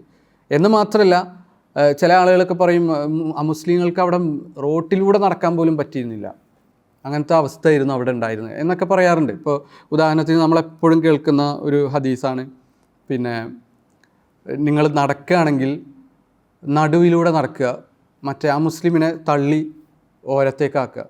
നമ്മൾ പലപ്പോഴും കേൾക്കാനുള്ള ഹദീസ് അങ്ങനെയൊന്നുമല്ല. ഹദീസിൽ പറയുന്നത് ഒരു വഴി നടക്കുന്ന സമയത്ത് യഹൂദി വേദക്കാരെ നിങ്ങൾ കാണുകയാണെങ്കിൽ അവരോട് സലാം കൊണ്ട് തുടങ്ങരുത്, അങ്ങോട്ട് സലാം പറഞ്ഞ് തുടങ്ങരുത്. അവരിങ്ങോട്ട് സലാം പറയുകയാണെങ്കിൽ ഞങ്ങൾക്ക് മടക്കാം. അതുപോലെ തന്നെ അവർ ഒരു വഴിയിലെത്താണ്, നിങ്ങളോടൊപ്പം ഒരു വഴിയിലെത്താണെങ്കിൽ അവരെ നടുവിലൂടെ നടക്കാൻ അനുവദിക്കേണ്ട, അതിൻ്റെ ഏറ്റവും ഇടുങ്ങിയ വശം എന്ന് വെച്ചാൽ സൈഡിലൂടെ നടക്കാൻ ആണ് നിങ്ങൾ അനുവാദം നൽകേണ്ടത്. ഇതാണ് ഹദീസ്. ഈ ഹദീസ് എന്ന് പറയുന്നത് ഒരു സാധാരണഗതിയിൽ നിലനിൽക്കുന്ന ഒരു സമൂഹത്തിലെ നിയമമല്ല. നേരെ മറിച്ച് അവിടെ ഒരു കലുഷിതമായ സമൂഹം നിലനിന്നിരുന്ന സമയത്ത് മുഹമ്മദ് നബി സല്ലല്ലാഹു അലൈഹി വസല്ലം പറഞ്ഞ ഒരു കാര്യമാണ്. അതും അവരവിശ്വാസിയാണ് എന്നുകൊണ്ട് ഇതിനൊന്നും അർഹതയില്ല, ഇവർ വഴിയിൽ കൂടെ പോലും നടക്കണ്ട എന്നായിരുന്നുവെങ്കിൽ അവരിങ്ങോട്ട് സലാം പറയുകയാണെങ്കിൽ അങ്ങോട്ട് മടക്കാം എന്ന് പറയുമായിരുന്നില്ല മുഹമ്മദ് നബി സല്ലല്ലാഹു അലൈഹി വസല്ലം. നേരെ മറിച്ച് അവരെ പരിഗണിച്ചതിൻ്റെ അടയാളമാണ് ഈ ഹദീസിൻ്റെ ആദ്യ തലത്തിൽ വരുന്നത്. പിന്നെ എന്തുകൊണ്ടാണ് ഈ വഴി നടുവിലെ വഴി ഒഴിഞ്ഞു കൊടുക്കണ്ട എന്ന് പറയാൻ കാരണം? അതിന് കാരണം എന്താണെന്ന് വെച്ചാൽ ഈ എല്ലാ നാടുകളിലും ഈ വേദക്കാരായ ആളുകൾ പ്രത്യേകിച്ചും അവർക്ക് പല പ്രിവിലേജുകളും അവരുടെ ഒരു അതീശത്വ ഭാവം അവർക്ക് ഉണ്ടാവും എന്നുള്ളത് നമുക്ക് ചരിത്രത്തിലൊക്കെ കാണാൻ സാധിക്കുന്നതാണ്. ഇപ്പം നമ്മളെ നാട്ടിൽ തന്നെ വേദം പഠിച്ചവർ, സവർണർ, ഇവർക്കൊക്കെ റോട്ടിലൂടെ നടക്കാനുള്ള അവകാശം, അവർ നടക്കുകയാണെങ്കിൽ ബാക്കിയുള്ളവരൊക്കെ മാറിക്കണം. ഇവിടെ വഴി നടപ്പ് സമരങ്ങളൊക്കെ എത്രയോ നടന്നിട്ടുണ്ട് നമുക്കറിയാം. അപ്പോൾ അങ്ങനത്തെ ഒരു മനോഭാവം വെച്ച് പുലർത്തിയിരുന്ന ആളുകളായിരുന്നു എല്ലാ കാലഘട്ടത്തിലും വേദം പഠിച്ച ആളുകൾ എന്നുള്ളത് നമുക്ക് കാണാൻ സാധിക്കും. ഇപ്പോൾ തൽമൂദ് എടുത്ത് നോക്കുകയാണെങ്കിൽ ബാബിലോണിയൻ തൽമൂദിൻ്റെ തൽമൂദിലെ ചില ഭാഗങ്ങൾ നമ്മൾ നോക്കിക്കഴിഞ്ഞാൽ അതിലിത് വ്യക്തമായി പറയുന്നുമുണ്ട്, വഴി ഒഴിഞ്ഞു കൊടുക്കാൻ പാടില്ല. ഞങ്ങളുടെ റബ്ബിമാർ ഞങ്ങളെ പഠിപ്പിച്ചു, റോഡിലോ പാലത്തിലോ ഭക്ഷണത്തിൻ്റെ അവസാനം എണ്ണമയമുള്ള കൈകൾ കഴുകുന്നതിലോ ഞങ്ങൾ മറ്റുള്ളവർക്ക് മുൻഗണന നൽകില്ല. അപ്പോൾ കൈ കഴുകാൻ വേണ്ടി പോകുന്ന സമയത്ത് വേറൊരാൾക്ക് വേണ്ടി ഒഴിഞ്ഞു കൊടുക്കണ്ട, നമ്മളാണ് ആദ്യം പോകേണ്ടത്. ഇതേപോലെ വഴിയിലൂടെ നടന്നു പോവുകയാണെങ്കിൽ മറ്റുള്ളവർക്ക് വേണ്ടി വഴി ഒഴിഞ്ഞു കൊടുക്കുന്ന, മാറി നിൽക്കുന്ന അവസ്ഥ പാടില്ല. നമ്മളാണ് ഫ്രണ്ടിൽ നടക്കേണ്ടത്, നമ്മളാണ് വിശാലമായ നടുവിലൂടെ നടക്കേണ്ടത് എന്ന പ്രസ്താവനകൾ പലതും നമുക്ക് കാണാൻ സാധിക്കും. അപ്പോൾ അങ്ങനെ ഒരു വിശ്വസിക്കുന്ന ഒരു അതീശത്വഭാവമുള്ള വേദവിശ്വാസികൾ, കൈകാര്യം ചെയ്യുന്ന ആളുകൾ, അവർക്ക് വേണ്ടി നമ്മൾ ഒഴിഞ്ഞു കൊടുക്കേണ്ട ആവശ്യമില്ല. നമ്മൾ നടുവിലൂടെ നടക്കുകയാണെങ്കിൽ അതിലൂടെ തന്നെ നടക്കുക, മറ്റൊരു സൈഡിലേക്ക് പോയിക്കോട്ടെ. നമ്മളെന്തിന് അവരുടെ ഈ ഒരു മനോഭാവത്തിനനുസരിച്ച് നമ്മളെന്തിന് ഒഴിഞ്ഞു കൊടുക്കണം? ഇതൊരു ന്യായമായ വാദമാണ്. അല്ലാതെ മുസ്ലിമിനെ കണ്ട ഉടനെ തട്ടിത്തെറിപ്പിച്ച് അവനെ സൈഡിലേക്ക് ആക്കണം എന്നല്ല പറയുന്നത്. എന്ന് മാത്രമല്ല, ഇവിടെ പ്രത്യേകം ശ്രദ്ധിക്കേണ്ടത് മുശ്രിക്കുകൾക്ക്, ബഹുദൈവ വിശ്വാസികൾക്ക് വഴിയൊഴിഞ്ഞു കൊടുക്കരുത് എന്നവിടെ പറഞ്ഞിട്ടില്ല. കാരണം ബഹുദൈവ വിശ്വാസികളുടെ അടുക്കൽ ഈ ഒരു അതീശത്വ ഭാവം ഉണ്ടായിരുന്നില്ല. അവരുടെ മനസ്സിൽ വഴിയുടെ നടുവിലൂടെ നടക്കണം, അത് ഞങ്ങളെ അവകാശമാണ്, മറ്റുള്ളവർ അവിടുന്ന് തീണ്ടിക്കൂടായ്മ, തൊട്ടുകൂടായ്മ, ഇങ്ങനത്തെ ഒന്നും നമ്മളവിടെ കാണുന്നില്ല. അതുകൊണ്ട് തന്നെ മുഹമ്മദ് നബി പറയുന്നത് വേദക്കാരുടെ വിഷയത്തിലാണ് എന്നുള്ളത് നമുക്ക് പ്രത്യേകം ശ്രദ്ധ അറിയിക്കുന്ന ഒരു കാര്യമാണ്. അപ്പോൾ ഇവിടെ വളരെ നോർമലായൊരു കാര്യമാണ് പറയുന്നത്. ഒരാൾക്കും അവരുടെ മനസ്സിലുള്ള ഗോഡ് കോംപ്ലക്സിനെ വളർത്തേണ്ടതില്ല. ആ ഗോഡ് കോംപ്ലക്സൊക്കെ അവരുടെ വ്യക്തിപരമായ ജീവിതത്തിൽ അവർ വെച്ചോട്ടെ, സാമൂഹിക ജീവിതത്തിലേക്ക് ഗോഡ് കോംപ്ലക്സ് കൊണ്ടുവരരുത്. അവിടെ എല്ലാ മനുഷ്യന്മാരും സമമാണ്. നിങ്ങളൊരു വഴിയിലൂടെ നടന്നു പോവുകയാണെങ്കിൽ നടുവിലൂടെ തന്നെ നടന്നു പോവുക, മറ്റുള്ളവർ മാറി നടന്നോട്ടെ എന്ന ഒരു പോസിറ്റീവായിട്ടുള്ള തലം സമൂഹത്തെ പഠിപ്പിക്കുകയാണ് യഥാർത്ഥത്തിൽ നമുക്ക് കാണുന്നത്. ഇത് വ്യക്തിതലത്തിൽ മാത്രം ഒതുങ്ങി നിൽക്കുന്നില്ല. അമുസ്ലിങ്ങൾക്ക് ക്രിമിനൽ കോഡ് പോലും, ഒരു ക്രൈം ചെയ്താൽ അതിൻ്റെ വിധികൾ പോലും നമ്മൾ യഥാർത്ഥത്തിൽ നോക്കുകയാണെങ്കിൽ ഖുറാനിലും ഹദീസിലും കാണുന്നത് അവരുടെ മതം അനുസരിച്ച്, അവരുടെ ആദർശം അനുസരിച്ചാണ് എന്നുള്ളതാണ്. ഉദാഹരണത്തിന് സൂറത്ത് നിസായിലെ 64-ാമത്തെ ആയത്ത്, വലോ അന്നഹും ഇല്ലലമു അംഫുസഹും ജാവൂക്ക എന്ന് പറയുന്ന ഹദീസ് ആയത്ത് നമുക്കറിയാം. അതിൽ ഒരു മുസ്ലിമും ഒരു അമുസ്ലിമും തമ്മിൽ ഒരു പ്രശ്നം ഉണ്ടാവുന്ന സമയത്ത് അവർ അതിന് വിധി പറയാൻ വേണ്ടി 2 കോർട്ടുകളെ സമീപിക്കാം. ഒന്നുകിൽ ജൂതന്മാരുടെ അടുക്ക് അവർ പോയിട്ട് അവിടുത്തെ സന്യാസിമാരെ സമീപിച്ചുകൊണ്ട് വിധി നേടാം, അല്ലെങ്കിൽ മുഹമ്മദ് നബിയുടെ അടുത്ത് വന്നിട്ട് വിധി തേടാം. ഇതിലേത് വേണമെന്ന് പറഞ്ഞപ്പോൾ മുനാഫിക്കായ കപടവിശ്വാസിയായ ആൾ പറഞ്ഞു, നമുക്ക് ജൂതന്മാരുടെ അടുത്തേക്ക് പോകാം. ജൂതൻ പറഞ്ഞു നമുക്ക് മുഹമ്മദ് നബിയുടെ അടുത്തേക്ക് പോകാം, കാരണം മുഹമ്മദ് നബിയുടെ അടുത്ത് പോയാൽ നീതി കിട്ടുമെന്ന് ജൂതന് തോന്നിയിരുന്നു. അപ്പോൾ ഈ സന്ദർഭത്തിൽ ഒരു മുസ്ലിം എന്ന് പറയുന്ന മുസ്ലിം നാമധാരി തന്നെ വിധി പറയാൻ വേണ്ടിയിട്ട് മുഹമ്മദ് നബിയുടെ അടുത്തേക്ക് വരണ്ട, ജൂതന്മാരുടെ അടുത്തേക്ക് പോകാം എന്ന് പറയുന്ന സന്ദർഭത്തിലാണ് ഈ ആയത്തിറങ്ങുന്നത്. ഈ സന്ദർഭം എന്തോ ആയിക്കോട്ടെ, ഈ സാഹചര്യം നമുക്ക് മനസ്സിലാക്കി തരുന്നത് അവിടെ ഒരു ജൂതന് അവൻ്റെ ക്രൈമുകൾ, അവർക്കിടയിൽ നടക്കുന്ന ക്രൈമുകൾക്ക് വിധി പറയാൻ ഇസ്ലാമിക നിയമം, ഒരു യൂണിഫൈഡ് ആയിട്ടുള്ള നിയമം അനുസരിച്ച് ഇവരൊക്കെ വിധി നടപ്പാക്കണമെന്ന് ക്രിമിനൽ കോഡ് പോലും ഉണ്ടായിരുന്നില്ല എന്നുള്ളതാണ് നമുക്ക് മനസ്സിലാവുന്നത്. ഇതൊരു വലിയ വിഷയമാണ്, ഒരു ഗവേഷണാത്മകമായ വിഷയമാണ്. അപ്പോൾ പിന്നെ ഇതിന് സമാനമായ കാര്യങ്ങൾ വേറെയും കാണാം. വ്യഭിചരിച്ചൊരു സ്ത്രീക്ക് എന്താ ചെയ്യേണ്ടത് എന്നുള്ള നടപടിയുമായിട്ട് ബന്ധപ്പെട്ട് മുഹമ്മദ് നബിയുടെ അടുത്ത് വന്നപ്പോൾ മുഹമ്മദ് നബി പറയുന്നത്, നിങ്ങളുടെ വേദത്തിൽ എന്താ പറയുന്നത് അത് നടപ്പാക്കാനാണ്. അപ്പോൾ അവരുടെ വേദത്തിൽ പറയുന്ന കാര്യം മറച്ചു വെച്ച് പിടിച്ച് പറഞ്ഞ സംഭവമൊക്കെ ഹദീസിൽ നമുക്ക് അറിയാം. അപ്പോൾ കല്ലെറിഞ്ഞ് കൊല്ലുക എന്നുള്ളത് അവർ മറച്ചു പിടിക്കുകയാണ് ചെയ്തത്. അപ്പോൾ അവരുടെ ഇടയിൽ നടക്കുന്ന ക്രൈമുകൾ അവരുടെ മതം അനുസരിച്ച്, അവരുടെ വേദം അനുസരിച്ച് വിധിക്കാനുള്ള അവകാശം പോലും, പേഴ്സണൽ ലോക്കപ്പുറം ക്രിമിനൽ കോഡ് പോലും സ്വന്തം ആദർശം അനുസരിച്ച് നടപ്പാക്കാനുള്ള സ്വാതന്ത്ര്യം ഉണ്ടായിരുന്നു എന്നുള്ളതാണ്. ഈ ലോകത്ത് എവിടെ ഇങ്ങനത്തെ ഒരു സ്വാതന്ത്ര്യമില്ല.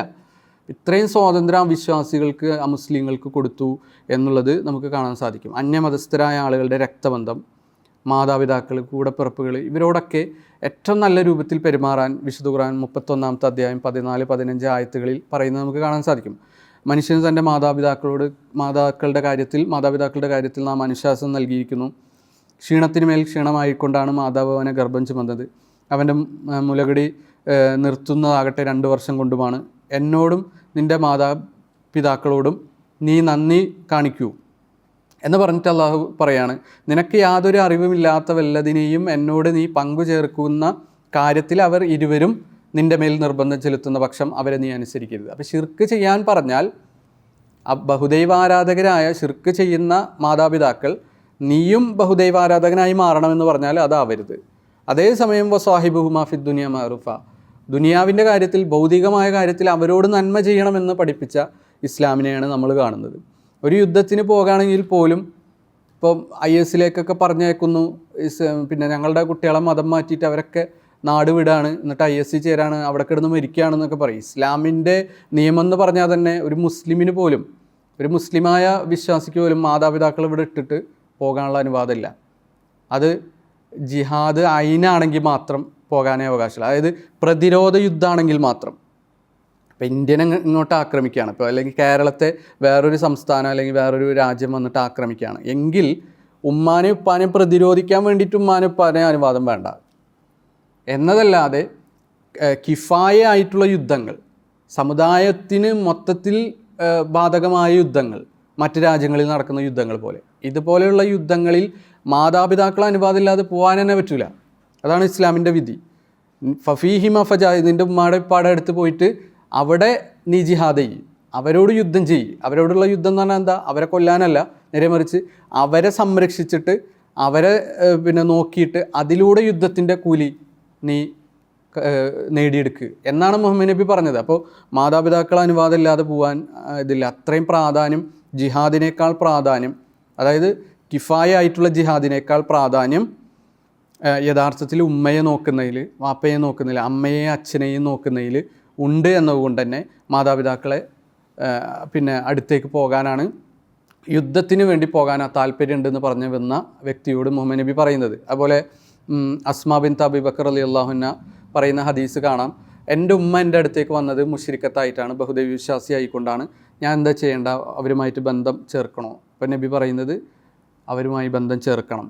മാതാപിതാക്കളുമായിട്ടുള്ള ബന്ധം, കുടുംബവുമായിട്ടുള്ള ബന്ധം, രക്തബന്ധങ്ങൾ, ഇതൊക്കെ ചേർക്കാനാണ് മുഹമ്മദ് നബി സല്ലല്ലാഹു അലൈഹി വസല്ലമ പഠിപ്പിക്കുന്നത്. എന്ന് മാത്രമല്ല, പ്രതിപക്ഷത്തോട് ആശയപരമായ സംവാദവും അതുപോലെ തന്നെ പിന്നെ ഖണ്ഡനമണ്ഡനങ്ങളും ആശയപരമായിട്ടുള്ള കൈമാറ്റങ്ങളൊക്കെ നടത്തുകയും അതിന് അവസരമൊരുക്കുകയും ചെയ്യുന്ന സാഹചര്യം മുഹമ്മദ് നബി ഉണ്ടാക്കി, മുഹമ്മദ് നബിയുടെ സമൂഹത്തിന് അത് പഠിപ്പിച്ചു കൊടുക്കുകയും ചെയ്തു എന്നുള്ളതാണ് നമ്മൾ കാണുന്നത്. അതല്ലാതെ പ്രതിപക്ഷത്തെ മൊത്തം വാളുകൊണ്ട് പ്രതികരിക്കുക എന്നുള്ള ഒരു സ്വഭാവമല്ല ഖുർആൻ സൂറത്തുൻ നഹ്ൽ 125-ാമത്തെ ആയത്തിലൂടെ നമ്മളെ പഠിപ്പിക്കുന്നത്. നേരെ മറിച്ച് ഉദൂ ഇലാ സബീലി റബ്ബിക ബിൽ ഹിക്മത്തി വൽ മൗഇലത്തിൽ ഹസന, ഈ ബുദ്ധിപൂർവ്വം യുക്തിപൂർവ്വം ആരെ ഇസ്ലാമിലേക്ക് ക്ഷണിക്കുക, അവർക്ക് ഉപദേശങ്ങൾ നൽകുക.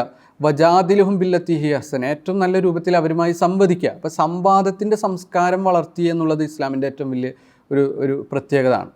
ഒരു ഭീകരവാദികൾ ഒരിക്കലും സംവാദത്തിന് വരില്ല. എന്തിനാണ് അവർ സംവദിക്കുന്നത്? ഇവൻ്റെ രക്തം ഹലാലാണ്, ഇവരെ കൊല്ലൽ ഹലാലാണ്, അവസരം കിട്ടിയാലൊക്കെ ഇവനെ കൊല്ലണം എന്ന് വിചാരിക്കുന്ന ഒരാളെ സംബന്ധിച്ചിടത്തോളം അതിന് സംവാദം ചെയ്ത് തെളിയിക്കേണ്ട ആവശ്യമില്ല. പക്ഷേ ഇസ്ലാം ഒരിക്കലും പ്രതിപക്ഷത്തെ മുഴുവൻ കൊല്ലുക എന്നുള്ളതല്ല നമ്മൾക്ക് കാണാൻ സാധിക്കുന്നത്. ഇപ്പോൾ മുഹമ്മദ് നബിയും ക്രിസ്ത്യാനികളും പരസ്പരം സംവാദം നടന്നിട്ടുണ്ട്. അവരുടെ വലിയ നേതാക്കന്മാർ വന്നിട്ട് സംവാദം നടത്തിയിട്ടുണ്ട് എന്നുള്ളത് സൂറത്ത് ആലിമ്രാൻ 59 മുതൽ 61 വരെയുള്ള ആയത്തുകൾ നോക്കിക്കഴിഞ്ഞാൽ ക്രിസ്ത്യാനികളുമായിട്ടുള്ള സംവാദമാണ് അതിൽ കാണുന്നത്. അതിലൊരു ഉദാഹരണം, ഇപ്പോൾ സ്പീക്കേഴ്സ് കോർണറൊക്കെ പറയുന്ന UK സ്ഥലങ്ങളിൽ ക്രിസ്ത്യാനികൾ വന്ന് സ്ഥിരം പറയുന്ന ഒരു വാദമുണ്ട്. യേശുവിന് അച്ഛനുണ്ടായിരുന്നില്ല, അച്ഛനില്ലാതെ ജനിച്ചു. അപ്പോൾ യേശുവിൻ്റെ അച്ഛൻ ആരായിരിക്കണം? ദൈവമായിരിക്കണം. ദൈവപുത്രനാണ് യേശു. അങ്ങനെ മിറാക്കുലസ് ആയിട്ടുള്ള ഒരു ജനനം യേശുവിനുണ്ട് എന്നുള്ളത് അദ്ദേഹത്തിൻ്റെ ദിവ്യത്വത്തിന് തെളിവാണ്. ഈ വാദം ഖുർആൻ ഗണ്ണിച്ചിട്ടുണ്ട്. ഖുർആൻ പറഞ്ഞത് ഇന്ന മസല ഈസ ഇൻദല്ലാഹി കമസലി ആദം. ഈസാ നബിയുടെ ഉദാഹരണം എന്ന് പറഞ്ഞാൽ ആദമിൻ്റെ ഉദാഹരണം പോലെയാണ്. ആദം നബിക്ക് ഉപ്പേ ഉണ്ടായിരുന്നില്ല, ഈസാ നബിക്ക് ഉമ്മയെങ്കിലും ഉണ്ടായിരുന്നു. യേശുവിന് ഉമ്മയെങ്കിലും ഉണ്ട്, അമ്മയെങ്കിലും ഉണ്ട്. അപ്പോൾ ഇത് രണ്ടും ഇല്ലാതെ ഉള്ള മുമ്പ് ജനിപ്പിച്ചിട്ടുണ്ട്. അപ്പോൾ ആദം നബി ദൈവമാണോ എന്ന് ഖുർആൻ ചോദിച്ചിട്ടുണ്ട്. ഈ സംഗതി സൂറത്തു ആലിമ്രാനിലെ 59-ാമത്തെ ആയത്താണ്. ഈ ആയത്ത് എപ്പോഴാണ് ഇറങ്ങിയത്? നജ്റാൻകാരായിട്ടുള്ള ക്രിസ്ത്യാനികൾ വന്നിട്ട് ഇതേ വാദം തന്നെ ഇന്ന് UK സ്പീക്കേഴ്സ് കോർണറിൽ കേൾക്കുന്ന അതേ വാദം തന്നെ 1400 വർഷം മുമ്പ് മുഹമ്മദ് നബിയുടെ അടുത്ത് വന്നിട്ട് ഇവർ പറഞ്ഞിട്ടുണ്ട്. അപ്പോൾ സ്പീക്കേഴ്സ് കോർണറിൽ ഇന്ന് നമ്മളത് ആയകൾ പറയുന്ന അതേ മറുപടി, ആ മറുപടി എവിടെ നിന്ന് കിട്ടിയത്? ഖുർആൻ അന്ന് മുഹമ്മദ് നബി അന്ന് ഓതി കേൾപ്പിച്ച ഈ വാദമാണ്. അപ്പോൾ അവിടെ സംവാദം നടക്കുകയാണ്. നജ്റാൻകാരായ ഒരു 60 പേരാണ് വന്നത് മുഹമ്മദ് നബിയുടെ അടുത്ത്. എത്ര പെട്ടെന്ന് അവരൊക്കെ കൊല്ലാം. അവർ ഭൂരിഭാഗം പണ്ഡിതന്മാരായിരുന്നു എന്നാണ്, പടയാളികളൊന്നുമല്ല.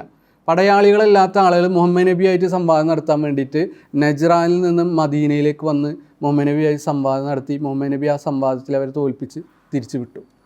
മുഹമ്മദ് നബി അവരെ കൊന്നില്ല, നിർബന്ധിത മതപരിവർത്തനം നടത്തിയില്ല. എന്ന് വെച്ചാൽ അവിടെ സംവാദത്തിനുള്ള വേദി ഉണ്ടായിരുന്നു. സ്വന്തം ആദർശം പറയാനും ആശയവിനിമയങ്ങൾ നടത്താനും ആദർശ സംവാദങ്ങൾ നടത്താനുള്ള വേദി അവിടെ ഉണ്ടായിരുന്നു എന്നുള്ളത് നമുക്ക് കാണാൻ സാധിക്കും. ഇപ്പം മുശ്രിക്കുകൾ വന്നിട്ട് കവിതയിലൂടെ മുഹമ്മദ് നബിയെ ആക്ഷേപിച്ചുകൊണ്ട് പറഞ്ഞപ്പോൾ അവിടെ മുഹമ്മദ് നബി അവരുടെ നാവ് പിഴുതെറി എന്നുള്ളതല്ല സ്വഹാബികളോട് പറഞ്ഞത്. അവിടെ ഖാലിദ് ബിൻ വലീദിനല്ല മുഹമ്മദ് നബി വിളിച്ചത്, നേരെ മറിച്ച് അവിടെ വിളിച്ചത് ഹസ്സാൻ ബിൻ സാബിത്തിനെയാണ്. നീ അവർക്കും ഖണ്ഡന നൽകി, കവിതയിലൂടെ തന്നെ കലാപരമായ ഖണ്ഡനങ്ങൾക്ക് കലാപരമായ ഖണ്ഡനങ്ങൾ തന്നെ തിരിച്ചു കൊടുക്കൂ എന്ന് പറഞ്ഞുകൊണ്ട് സംവാദത്തിൻ്റെ സംസ്കാരം നിലനിർത്തുകയാണ് മുഹമ്മദ് നബി ചെയ്തത് എന്നുള്ളത് നമുക്ക് കാണാൻ സാധിക്കുന്നതാണ്. അതുപോലെ തന്നെ മുഹമ്മദ് നബി സല്ലല്ലാഹു അലൈഹി വസല്ലം മുസ്ലിങ്ങളുമായി ബന്ധപ്പെട്ട് പറഞ്ഞ കുറച്ച് ഹദീസുകൾ ഞാൻ ഇവിടെ സൂചിപ്പിക്കാം. ഒന്നാമത്തെ ഹദീസ് എന്താണെന്ന് വെച്ചാൽ മുഹമ്മദ് നബി പറയുകയാണ്, എന്താണ് ചില ആളുകളുടെ അവസ്ഥ? അവർ കൊലപാതകത്തിൽ അമിതത്വം കാണിക്കുകയാണ്, അവർ യുദ്ധത്തിൽ അമിതത്വം അവർക്ക് വരികയാണ് എന്ന് പറഞ്ഞു. അപ്പോൾ എന്താണ് അവരുടെ അമിതത്വം? അവർ യുദ്ധം ചെയ്യുന്ന സമയത്ത് അമിതത്വം കാണിക്കുന്നത് എന്താണ്? പാടില്ലാത്തത് എന്താണ് അവർ ചെയ്തത് എന്ന് ചോദിച്ചപ്പോൾ മുഹമ്മദ് നബി അവരോട് സൂചിപ്പിക്കുകയാണ്, മുശ്രിക്കുകൾ അങ്ങോട്ട് യുദ്ധം ചെയ്യുമ്പോൾ മുശ്രിക്കുകളെ നമ്മൾ ചിലപ്പോൾ യുദ്ധത്തിൽ വധിച്ചേക്കാം. പക്ഷെ അവരുടെ മക്കളെന്തിനു വധിക്കണം? അവരുടെ കുട്ടികളെന്തിനു വധിക്കണം? അപ്പോൾ സ്വഹാബികളിൽ ഒരാൾ പറഞ്ഞു, അള്ളാഹുവിൻ്റെ റസൂൽ, അത് മുശ്രിക്കുകളെ മക്കളല്ലേ, ബഹുദൈവാരാധകരുടെ മക്കളല്ലേ, മുസ്ലിങ്ങളുടെ മക്കളല്ലല്ലോ എന്ന് പറഞ്ഞപ്പോൾ റസൂലുള്ളാഹി സ്വല്ലല്ലാഹു അലൈഹി വസല്ലം അവിടെ സമൂഹത്തിന് പഠിപ്പിച്ചു കൊടുക്കുന്നത് എന്താണ്? അവലൈസ അഖിയാറുക്കും, അവർ നിരപരാധികളല്ലേ എന്നല്ല പറയുന്നത്. അങ്ങനെയാണ് സാധാരണഗതിയിൽ പറയുക, അവർ നിരപരാധികളല്ലേ, ആ കുട്ടികളൊന്നും ചെയ്തിട്ടില്ല, അങ്ങനെയല്ല മുഹമ്മദ് നബി പറഞ്ഞത്. അവലൈസ അഖിയാറുക്കും, നിങ്ങളെക്കാൾ നല്ല വ്യക്തികൾ ആ കുട്ടികളാണ്, നിങ്ങളിൽ ഏറ്റവും ഉത്തമന്മാർ അവരാണ് എന്ന് വെച്ചാൽ അവിടെ ഇരിക്കുന്ന സ്വഹാബികളെ ഇരുത്തിക്കൊണ്ട് നബി പറയാണ്, നിങ്ങൾ ചിലപ്പോൾ ജീവിതത്തിൽ കുറേ തെറ്റുകളൊക്കെ ചെയ്തിട്ടുണ്ടാവും, പക്ഷെ അതുപോലും ചെയ്യാത്ത കുട്ടികളാണവർ. അപ്പോൾ നിങ്ങളെക്കാൾ ഉത്തമരവരാണ്.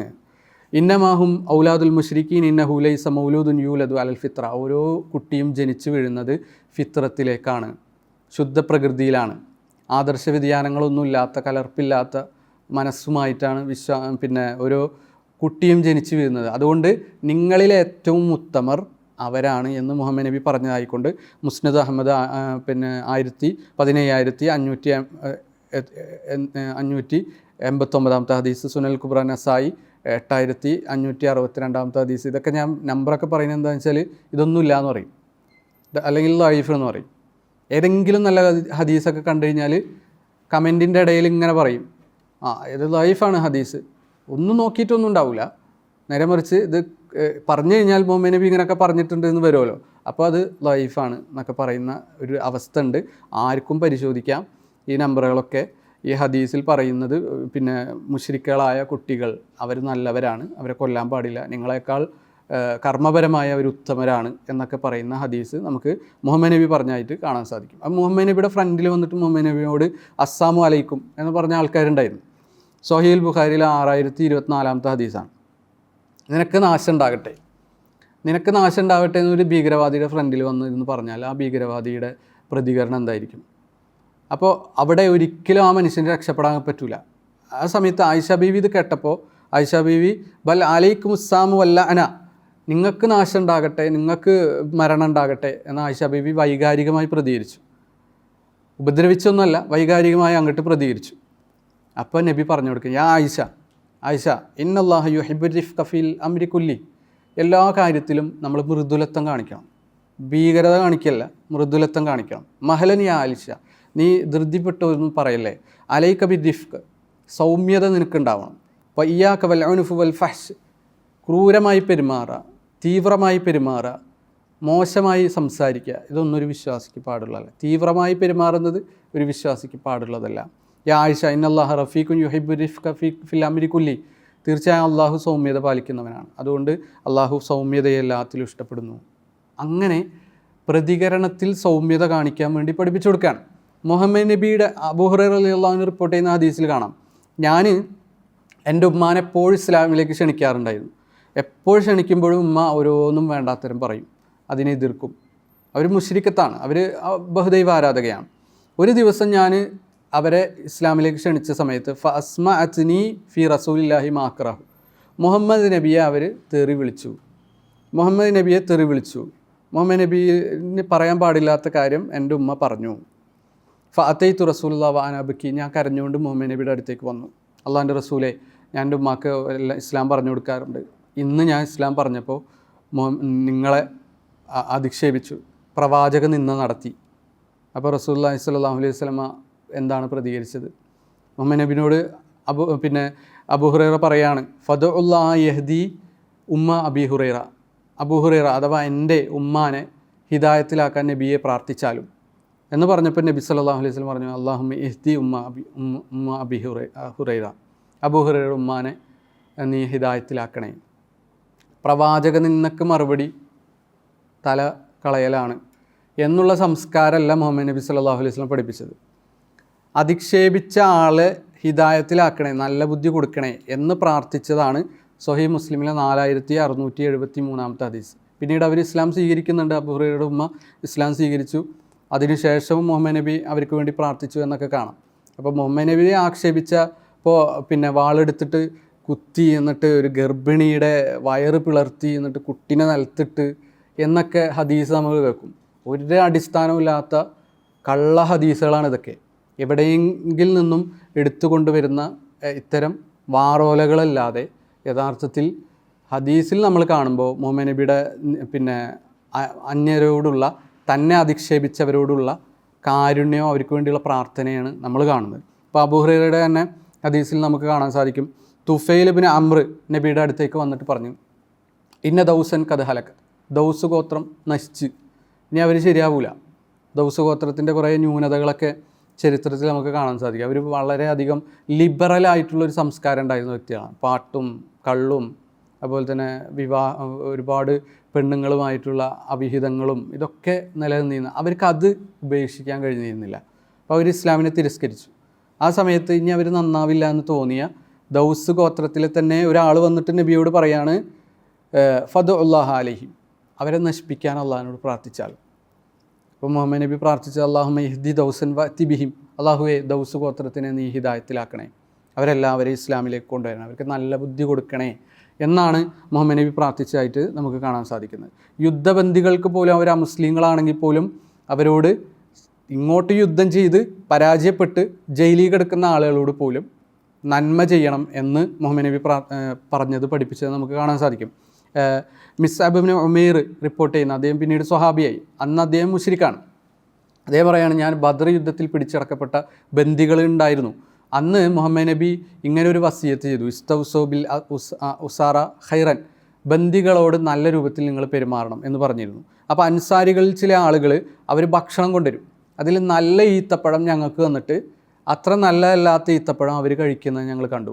ജയിൽ വാർഡൻ കഴിക്കുന്ന ഭക്ഷണത്തേക്കാൾ മുന്തിയ ഭക്ഷണം ജയിലിൽ കിടക്കുന്ന ആളുകൾക്ക് കൊടുക്കാൻ മുഹമ്മദ് നബി സല്ലല്ലാഹു അലൈഹി വസല്ലം പറഞ്ഞു എന്നുള്ള ഹദീസ് തൊബ്രാനി, അതുപോലെ തന്നെ മജ്മു സവായിദ് പോലെയുള്ള ഹദീസ് ഗ്രന്ഥങ്ങളിൽ നമുക്ക് കാണാൻ സാധിക്കും. അതുപോലെ അബൂ ഹുറൈറ റളിയല്ലാഹു അൻഹു റിപ്പോർട്ട് ചെയ്യുന്ന മറ്റൊരു ഹദീസിൽ കാണാം, ഉദു അലൽ മുശ്രിക്കീൻ, ബഹുദൈവ ആരാധകർക്കെതിരെ പ്രാർത്ഥിക്കൂ, ബഹുദൈവ ആരാധകർക്കെതിരെ പ്രാർത്ഥിക്കൂ എന്ന് മുഹമ്മദ് നബിയോട് പറഞ്ഞപ്പോൾ മുഹമ്മദ് നബി എന്താ പറഞ്ഞത്? ഇന്നീലം ഉബഅസുൽ ആനൻ, ആളുകളെ ശപിക്കാൻ വേണ്ടിയല്ല ഞാൻ നിയോഗിക്കപ്പെട്ടിട്ടുള്ളത്. വൈന്നമ ബുഇസ്തു റഹ്മത്തൻ, കാരുണ്യമായിക്കൊണ്ടാണ് ഞാൻ നിയോഗിക്കപ്പെട്ടിട്ടുള്ളത്. അപ്പോൾ ആളുകൾക്കെതിരെ ഇങ്ങനെ പ്രാർത്ഥിക്കുക എന്നുള്ളതല്ല മുഹമ്മദ് നബി ചെയ്തിട്ടുള്ളത്. ഇപ്പോൾ ഈ അടുത്ത് സോഷ്യൽ മീഡിയയിലൊക്കെ നിറഞ്ഞു നിന്നൊരു സംഗതിയാണ്, മുഹമ്മദ് നബി മരിക്കണ സമയത്ത് പോലും ശപിച്ചിട്ടാണ് മരിച്ചത്. ഖാത്തലല്ലാഹുൽ യഹൂദ വന്നസാറ ഇത്തഖദു ഖുബൂർ അംബിയാഹിം മസാജിദ് എന്ന് പറഞ്ഞിട്ടാണ് മരിക്കുന്നത്. അപ്പോൾ ആ സമയത്ത് പോലും പിന്നെ മുശ്രിക്കുകളെ ശപിച്ചിട്ടാണ് മരിച്ചിട്ടുള്ളത് എന്ന് ചില ആളുകൾ പറയും. പക്ഷേ യഥാർത്ഥത്തിൽ മുഹമ്മദ് നബി അവർക്കെതിരെ പ്രാർത്ഥിക്കാനല്ല ഞാൻ പിന്നെ നിയോഗിക്കപ്പെട്ടിട്ടുള്ളത്, അവർക്ക് നന്മ ആയിക്കൊണ്ട്, അവർക്ക് കാരുണ്യമായിക്കൊണ്ടാണ് എന്ന് പറഞ്ഞതായി ഹദീസിൽ, മുസ്ലിമിലെ ഹദീസിൽ നമുക്ക് കാണാൻ സാധിക്കും. പിന്നെ എന്തുകൊണ്ടാണ് മുഹമ്മദ് നബി അവസാന സമയത്ത് ഇങ്ങനെ പറഞ്ഞത്? അത് ആ ഹദീസ് മുഴുവൻ നമ്മൾ നോക്കിക്കഴിഞ്ഞാൽ നമുക്ക് മനസ്സിലാവും. അതെന്താണെന്ന് വെച്ചാൽ അതൊരു മെസ്സേജാണ്. അതായത് വിശ്വാസികളായ ആളുകൾ താൻ മരിച്ചു കഴിഞ്ഞാൽ തൻ്റെ ഖബർ ആരാധനാലയങ്ങളാക്കുന്ന അവസ്ഥ ഉണ്ടാവരുത്. അങ്ങനെ ഒരു അവസ്ഥ ഉണ്ടാവുമോ എന്നുള്ള പേടി മുഹമ്മദ് നബി സല്ലല്ലാഹു അലൈഹി വസല്ലമക്ക് ഉണ്ടായതുകൊണ്ട് തന്നെ അല്ലാഹുമ്മ ലാ തജ്അൽ ഖബരി വസനൻ യുഅബദ്, അള്ളാഹുവെ എൻ്റെ ഖബറിനെ, എൻ്റെ ശ്മശാനത്തെ ആരാധിക്കപ്പെടുന്ന ഒരു മന്ദിരം അല്ലെങ്കിൽ ബിംബാക്കി മാറ്റരുത്. എന്നിട്ടാണ് മുഹമ്മദ് നബി പറയുന്നത്, ജൂതന്മാരിൽ ചില ആളുകൾ അങ്ങനെ ആക്കി മാറ്റി അവരെ അള്ളാഹു ശപിച്ചു, അവരെ അള്ളാഹു ശപിച്ചു. ആര്? അമ്പിയാക്കളൊക്കെ വന്നിട്ട് ബഹുദൈവ ആരാധന പാടില്ല, നിങ്ങൾ ബിംബത്തെ ആരാധിക്കരുത്, ഖബറുകളെ ആരാധിക്കരുത് എന്ന് പ്രബോധനം നടത്തി ആ പഠിപ്പിച്ച ആളുകൾ ആ അമ്പിയാക്കളുടെ ഖബർ എടുത്തിട്ട് അവർ കച്ചവട വിനിമയത്തിനുള്ള സാധനമാക്കി മാറ്റി, അവരതിനെ ആരാധനാലയമാക്കി, അത് കച്ചവട വിനിമയത്തിൻ്റെ ഉപാധിയാക്കി മാറ്റി. അങ്ങനെയുള്ള ആളുകളെ, അമ്പിയാക്കളുടെ ഖബറുകളെ ഇങ്ങനെ അമ്പിയാക്കൾ പഠിപ്പിച്ചു കൊടുത്തിട്ടും അവരുടെ മരണത്തിന് ശേഷം അവരുടെ ആദർശത്തിനെതിരായി ഉപയോഗപ്പെടുത്തിയ ആളുകളെ അള്ളാഹു ശപിച്ചു. അതും മുഹമ്മദ് നബി ശപിച്ചു എന്നല്ല, അള്ളാഹ് ശപിച്ചു. അള്ളാഹു സുബ്ഹാനഹു വ തആല അവർക്ക് അള്ളാഹുവിൻ്റെ കാരുണ്യം വിച്ഛേദിച്ചു. ശപിക്കുക എന്ന് പറഞ്ഞിട്ടുണ്ടെങ്കിൽ നമ്മൾ മലയാളത്തിൽ ശപിക്കുക എന്ന് പറഞ്ഞിട്ടുണ്ടെങ്കിൽ പിന്നെ നശിച്ചു പോട്ടെ എന്നൊക്കെ ആയിരിക്കും. പക്ഷേ ഇസ്ലാമിൽ ലഅനത്ത് എന്ന് പറഞ്ഞാൽ അൽബുഅദു മിർ റഹ്മത്തില്ല, അള്ളാഹുവിൻ്റെ കാരുണ്യത്തിൽ നിന്ന് അകലാന്ന് മാത്രമാണ്. അല്ലാതെ ജീവിതം നല്ല സുഖമായിരിക്കും, ചിലപ്പോൾ ജീവിതത്തിൽ എന്തെങ്കിലും അവർ വികലാംഗരായി പോട്ടെ, അല്ലെങ്കിൽ കണ്ണ് കാണാണ്ടായി പോട്ടെ, അവരുടെ ജോലി പോട്ടെ, അവരുടെ കുടുംബം നശിക്കട്ടെ, ഇതൊന്നുമല്ല ഇസ്ലാമിലെ ശാപം. ലഅനല്ലാഹ് എന്ന് പറഞ്ഞിട്ടുണ്ടെങ്കിൽ എന്തേ ഉള്ളൂ, അള്ളാഹ്ക്ക് ഇഷ്ടപ്പെടാത്ത കാര്യം, അള്ളാഹ് വിരോധിച്ച കാര്യം ചെയ്യുന്ന ആളെ സംബന്ധിച്ചിടത്തോളം അള്ളാഹിൻ്റെ കാരുണ്യം പരലോകത്ത് കിട്ടൂല, ഇഹലോകത്ത് കിട്ടും. അപ്പോൾ ഈ ഒരു കാര്യം അള്ളാഹു ചെയ്തു, അതും ഈ ഒരു ചുരുങ്ങിയ വ്യക്തികളുടെ കാര്യത്തിലാണ് മുഹമ്മദ് നബി പറയുന്നത്. അതും കോണ്ടെക്സ്റ്റ് എന്താണെന്ന് വെച്ചാൽ, ഇത് എൻ്റെ സമുദായവും ചെയ്യരുത്, അങ്ങനെ എൻ്റെ സമുദായം ചെയ്താൽ എൻ്റെ സമുദായത്തിനും കാരുണ്യം കിട്ടൂല. ഇത്രയും മുഹമ്മദ് നബി സല്ലല്ലാഹു അലൈഹി വസല്ലം പറഞ്ഞിട്ടുള്ളൂ. ഇതൊരു ടീച്ചിങ് മൂവ്മെൻറ്റിനെ എടുത്തിട്ട് മുഹമ്മദ് നബിയുടെ പിന്നെ എന്താ പറയുക, കോപമായിക്കൊണ്ട്, മുഹമ്മദ് നബിയുടെ വിദ്വേഷമായിക്കൊണ്ട് വ്യാഖ്യാനിക്കുന്നത് നമുക്ക് കാണാൻ സാധിക്കും. അതുപോലെ നമ്മളെല്ലാവരും കേൾക്കുന്നൊരു ഹദീസാണ്, ഒരു സ്ത്രീയുടെ ഖബറിങ്ങനെ മയ്യത്തിങ്ങനെ കൊണ്ടുപോകുന്ന സമയത്ത് മുഹമ്മദ് നബി സല്ലല്ലാഹു അലൈഹി വസല്ലം അതിനെ ആദരിച്ചു. ആ സമയത്ത് മുഹമ്മദ് നബി എഴുന്നേറ്റ് നിന്നു. അപ്പോൾ അദ്ദേഹത്തോട് ചോദിക്കപ്പെട്ടു, ഇതൊരു ജൂത സ്ത്രീയുടെ മയ്യത്തല്ലേ, അലൈസത്ത് നഫ്സൻ, അവരൊരു മനുഷ്യരല്ലേ എന്നുള്ള മുഹമ്മദ് നബി പറഞ്ഞു. സ്വഹീഹ് മുസ്ലിമിലെ 961 ഹദീസ്. ഇങ്ങനെ ഒരുപാട് ഹദീസുകൾ നമുക്ക് കാണാൻ സാധിക്കും. അയൽവാസി ഉപദ്രവിക്കപ്പെട്ടാൽ നിങ്ങൾ വിശ്വാസിയല്ല എന്ന് പറഞ്ഞു.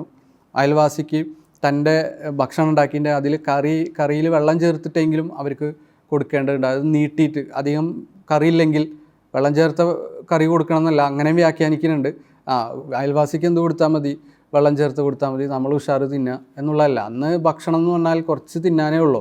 അത്ര ഉള്ളെങ്കിൽ പോലും അതിൽ വെള്ളം ചേർത്തിട്ടൊന്ന് അതിനെ നീട്ടി വലുതാക്കിയിട്ട് അതിൻ്റെ പകുതി നിങ്ങൾ തിന്നണ സാധനം തന്നെ അവർക്കും കൊടുക്കുക എന്നുള്ളതാണ് മുഹമ്മദ് നബി പറഞ്ഞത്.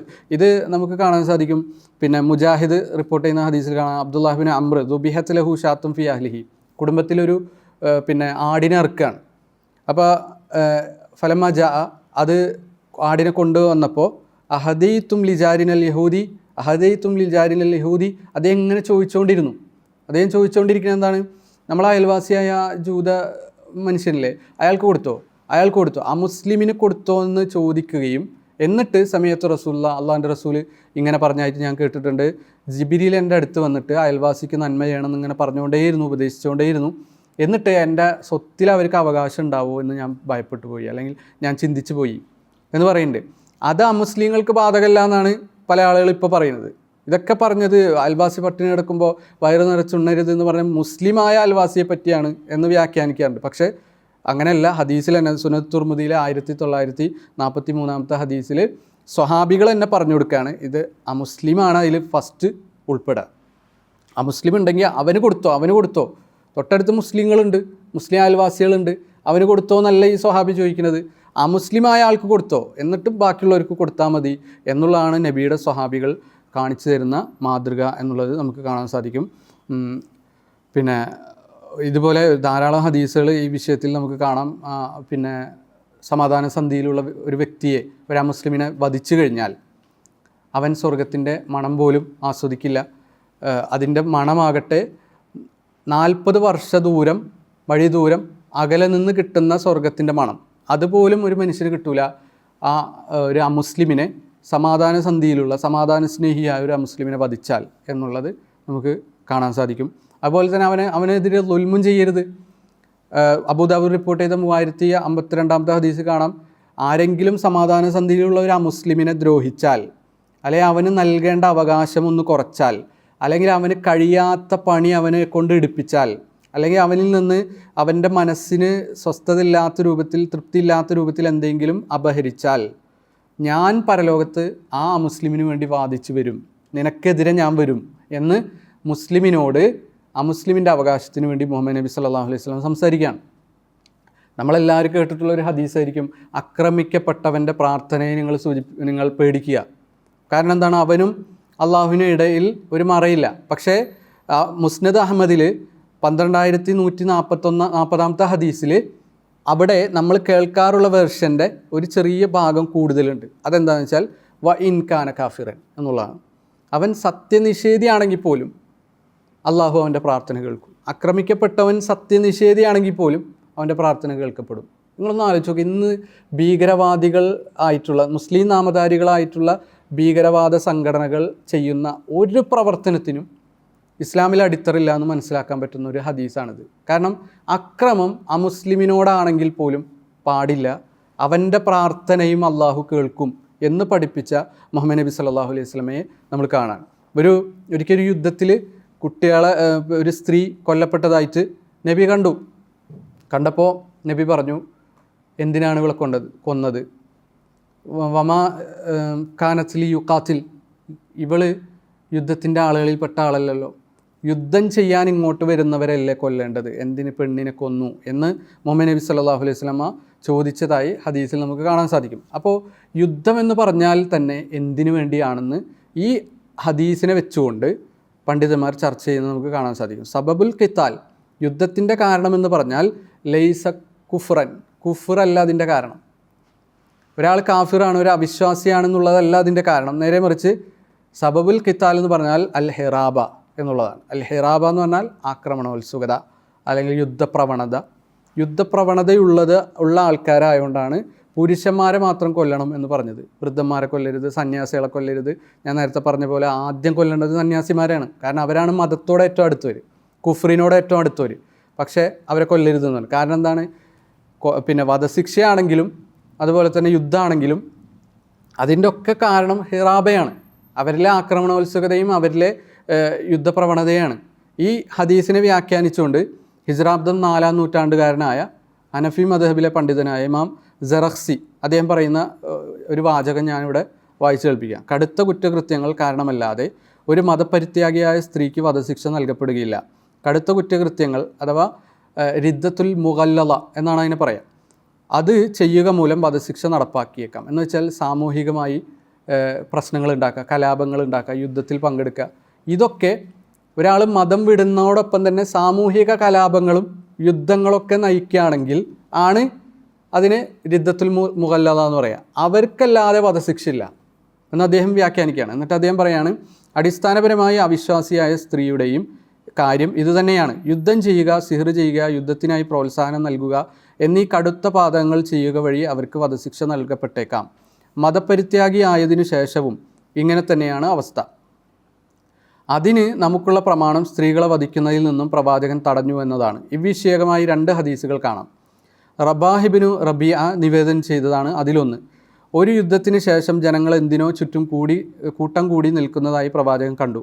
എന്താണ് കാര്യമെന്ന് തിരക്കിയപ്പോൾ യുദ്ധത്തിൽ കൊല്ലപ്പെട്ട ഒരു സ്ത്രീയുടെ മൃതദേഹമാണ് അവർ നോക്കുന്നത് എന്ന് പറയപ്പെട്ടു. ഉടനെ പ്രവാചകൻ ഒരാളോട് കൽപ്പിച്ചു, ഖാലിദിൻ്റെ അടുത്ത് ചെല്ലുക, എന്നിട്ട് സ്ത്രീകളെയും കുട്ടികളെയും വധിക്കരുത് എന്ന് അറിയിക്കുക. രണ്ടാമത്തേത് ഇബ്നു അബ്ബാസിൻ്റെ ഹദീസാണ്. പ്രവാചകൻ യുദ്ധത്തിൽ ഒരു സ്ത്രീ കൊല്ലപ്പെട്ടതായി കണ്ടു. ആരാണ് അവരെ വധിച്ചത് എന്ന് ചോദിച്ചപ്പോൾ ഒരു പ്രവാചകാനുജൻ പറഞ്ഞു താനാണ് എന്ന്. തന്നെ പിന്നിൽ നിന്നും വധിക്കാനായി ഒരുങ്ങിയപ്പോഴാണ് ആ സ്ത്രീയെ വധിച്ചത് എന്ന് വ്യക്തമാക്കി. അപ്പോൾ പ്രവാചകൻ പറഞ്ഞു, സ്ത്രീകളെ കൊല്ലേണ്ട എന്ത് കാര്യമുണ്ട്, സ്ത്രീകളെ കൊല്ലേണ്ട എന്ത് കാര്യമുണ്ട് എന്ന് വെച്ചാൽ കൊല്ലേണ്ടത് യുദ്ധം ചെയ്യുന്നവരാണ്, അല്ലാത്തവരെ ഹിറാബത്തില്ലാത്തവരെ കൊല്ലരുത്. യുദ്ധപ്രവണത ഇല്ലാത്തവരെ, ആക്രമണോത്സുകത ഇല്ലാത്തവരായിട്ട് യുദ്ധമില്ല. മക്ക വിജയ ദിവസം ഒരു സ്ത്രീ കൊല്ലപ്പെട്ടതായി കണ്ടപ്പോൾ പ്രവാചകൻ പറഞ്ഞു, ഇവൾ യുദ്ധം ചെയ്യുമായിരുന്നില്ല. അപ്പോൾ യുദ്ധം ചെയ്യാത്തവരെ വധശിക്ഷ നടപ്പാക്കുക, അവരോട് യുദ്ധം ചെയ്യുക പാടില്ല എന്നുള്ളതാണ് ഈ ഹദീസിൽ നിന്ന് മനസ്സിലാക്കുന്നത്. ഈ ഹദീസുകളിൽ നിന്ന് വധിക്കപ്പെടാനായുള്ള കാരണം യുദ്ധമാണെന്ന് മനസ്സിലാക്കാം. സ്ത്രീകൾ യുദ്ധം ചെയ്യാത്തത് കൊണ്ട് തന്നെ വധിക്കപ്പെടില്ല. ഇക്കാര്യത്തിൽ അടിസ്ഥാനപരമായ അവിശ്വാസിയായവരും മതപരിത്യാഗിയായവരും തമ്മിൽ വ്യത്യാസമില്ല. ഏതൊരുവൻ തൻ്റെ മതത്തെ മാറ്റുന്നുവോ അവനെ നിങ്ങൾ വധിക്കുക. മൻ ബദ്ദല ദീനഹു ഫക്തുലൂഹു. ഈ ഹദീസ് പലപ്പോഴും ദുർവ്യാഖ്യാനിക്കപ്പെടാറുണ്ട്. ഈ ഹദീസിന് അദ്ദേഹം കൊടുക്കുന്ന വ്യാഖ്യാനം ഞാനിവിടെ വായിക്കാം. ഏതൊരുവൻ തൻ്റെ മതത്തെ മാറ്റുന്നുവോ അവനെ നിങ്ങൾ വധിക്കുക എന്ന് ഹദീസ് അതിൻ്റെ പ്രത്യക്ഷാർത്ഥത്തിലല്ല എടുക്കേണ്ടത്. പ്രത്യക്ഷാർത്ഥ പ്രകാരം ഒരു അമുസ്ലിം ഇസ്ലാം സ്വീകരിച്ചാലും മതം മാറ്റം നടക്കുന്നുണ്ടല്ലോ. അപ്പോൾ ഹദീസിലെ പൊതുവായ വാചകത്തെ നാം പ്രത്യേക അർത്ഥത്തിലാണ് വ്യാഖ്യാനിക്കുന്നു. അതായത് ഹദീസിലെ പുരുഷന്മാരെയാണ് ഉദ്ദേശിക്കപ്പെടുന്നത്. മൻ ബദ്ദല ദീനഹു എന്നുള്ള ഹു എന്ന് പറയുന്ന ലൊമീർ, ആ ഉപനാമം എന്താണ്? അത് പുല്ലിംഗാണ്. അപ്പം ദീനഹു ഫക്തുലൂഹു, അവന് വധശിക്ഷ നടപ്പാക്കുക. അവൻ, ഹു, ഫക്തുലൂഹ എന്നല്ല, സ്ത്രീലിംഗമല്ല അവിടെ പ്രയോഗിച്ചുള്ളത്, പുല്ലിംഗാണ് പ്രയോഗിച്ചുള്ളത്. അതിൽ നിന്ന് എന്ത് മനസ്സിലാക്കാം?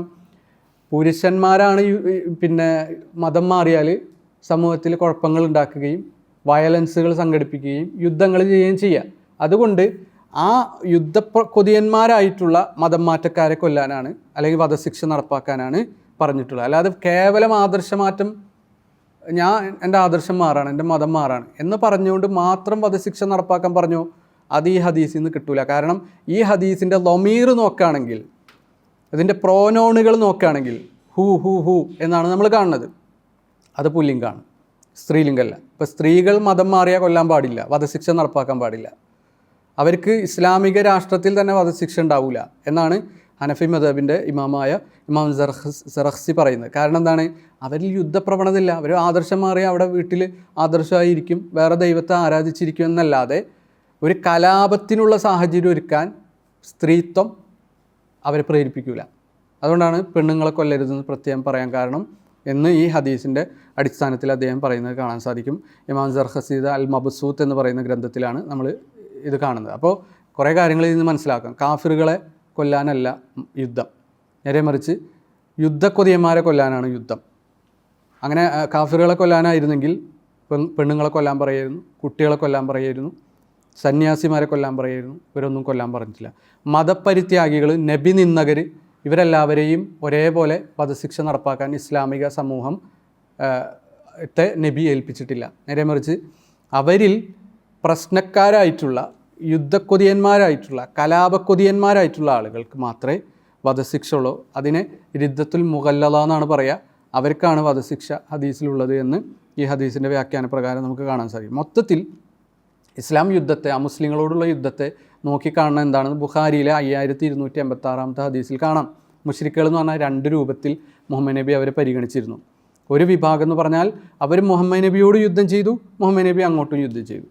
അവരിൽ വേറൊരു വിഭാഗം ഉണ്ടായിരുന്നു, അവർ മുശ്രിക്കുകൾ തന്നെയായിരുന്നു, പക്ഷേ മുഹമ്മദ് നബിയോട് ഇങ്ങോട്ടും യുദ്ധം ചെയ്തില്ല, അള്ളാഹിൻ്റെ റസൂൽ അങ്ങോട്ടും തിരിച്ചും യുദ്ധം ചെയ്തില്ല. ഇങ്ങനെ 2 വിഭാഗം മുശ്രിക്കുകൾ മുഹമ്മദ് നബിയുടെ കാലത്തുണ്ടായിരുന്നു എന്ന് ഇബ്നു അബ്ബാസ് റളിയല്ലാഹു അൻഹു പറയുന്നത് ബുഖാരിയിൽ തന്നെ കാണാൻ സാധിക്കും. അപ്പോൾ ആയത്തുകളൊക്കെ ഇങ്ങനെ ഉദ്ധരിക്കുക, അവരെ കണ്ടെടുത്ത് വെച്ച് കൊല്ലുക, അവരുടെ വിരലുകൾ വെട്ടുക, അവരുടെ തല വെട്ടുക എന്നൊക്കെ പറയുന്ന ഹദീസ് ഈ പറയുന്ന മുശ്രിക്കുകളെ പറ്റിയാണ്, യുദ്ധത്തിന് വരുന്ന മുശ്രിക്കുകളെ പറ്റിയാണ് എന്ന് മുഹമ്മദ് നബിയിൽ നിന്ന് ഖുർആനും ഹദീസും പഠിച്ച, അദ്ദേഹത്തിൽ നിന്ന് ഇസ്ലാം പഠിച്ച സ്വഹാബികൾ തന്നെ മുഹമ്മദ് നബിയുടെ നിലപാടായിട്ട് റിപ്പോർട്ട് ചെയ്തത് നമുക്ക് കാണാൻ സാധിക്കും.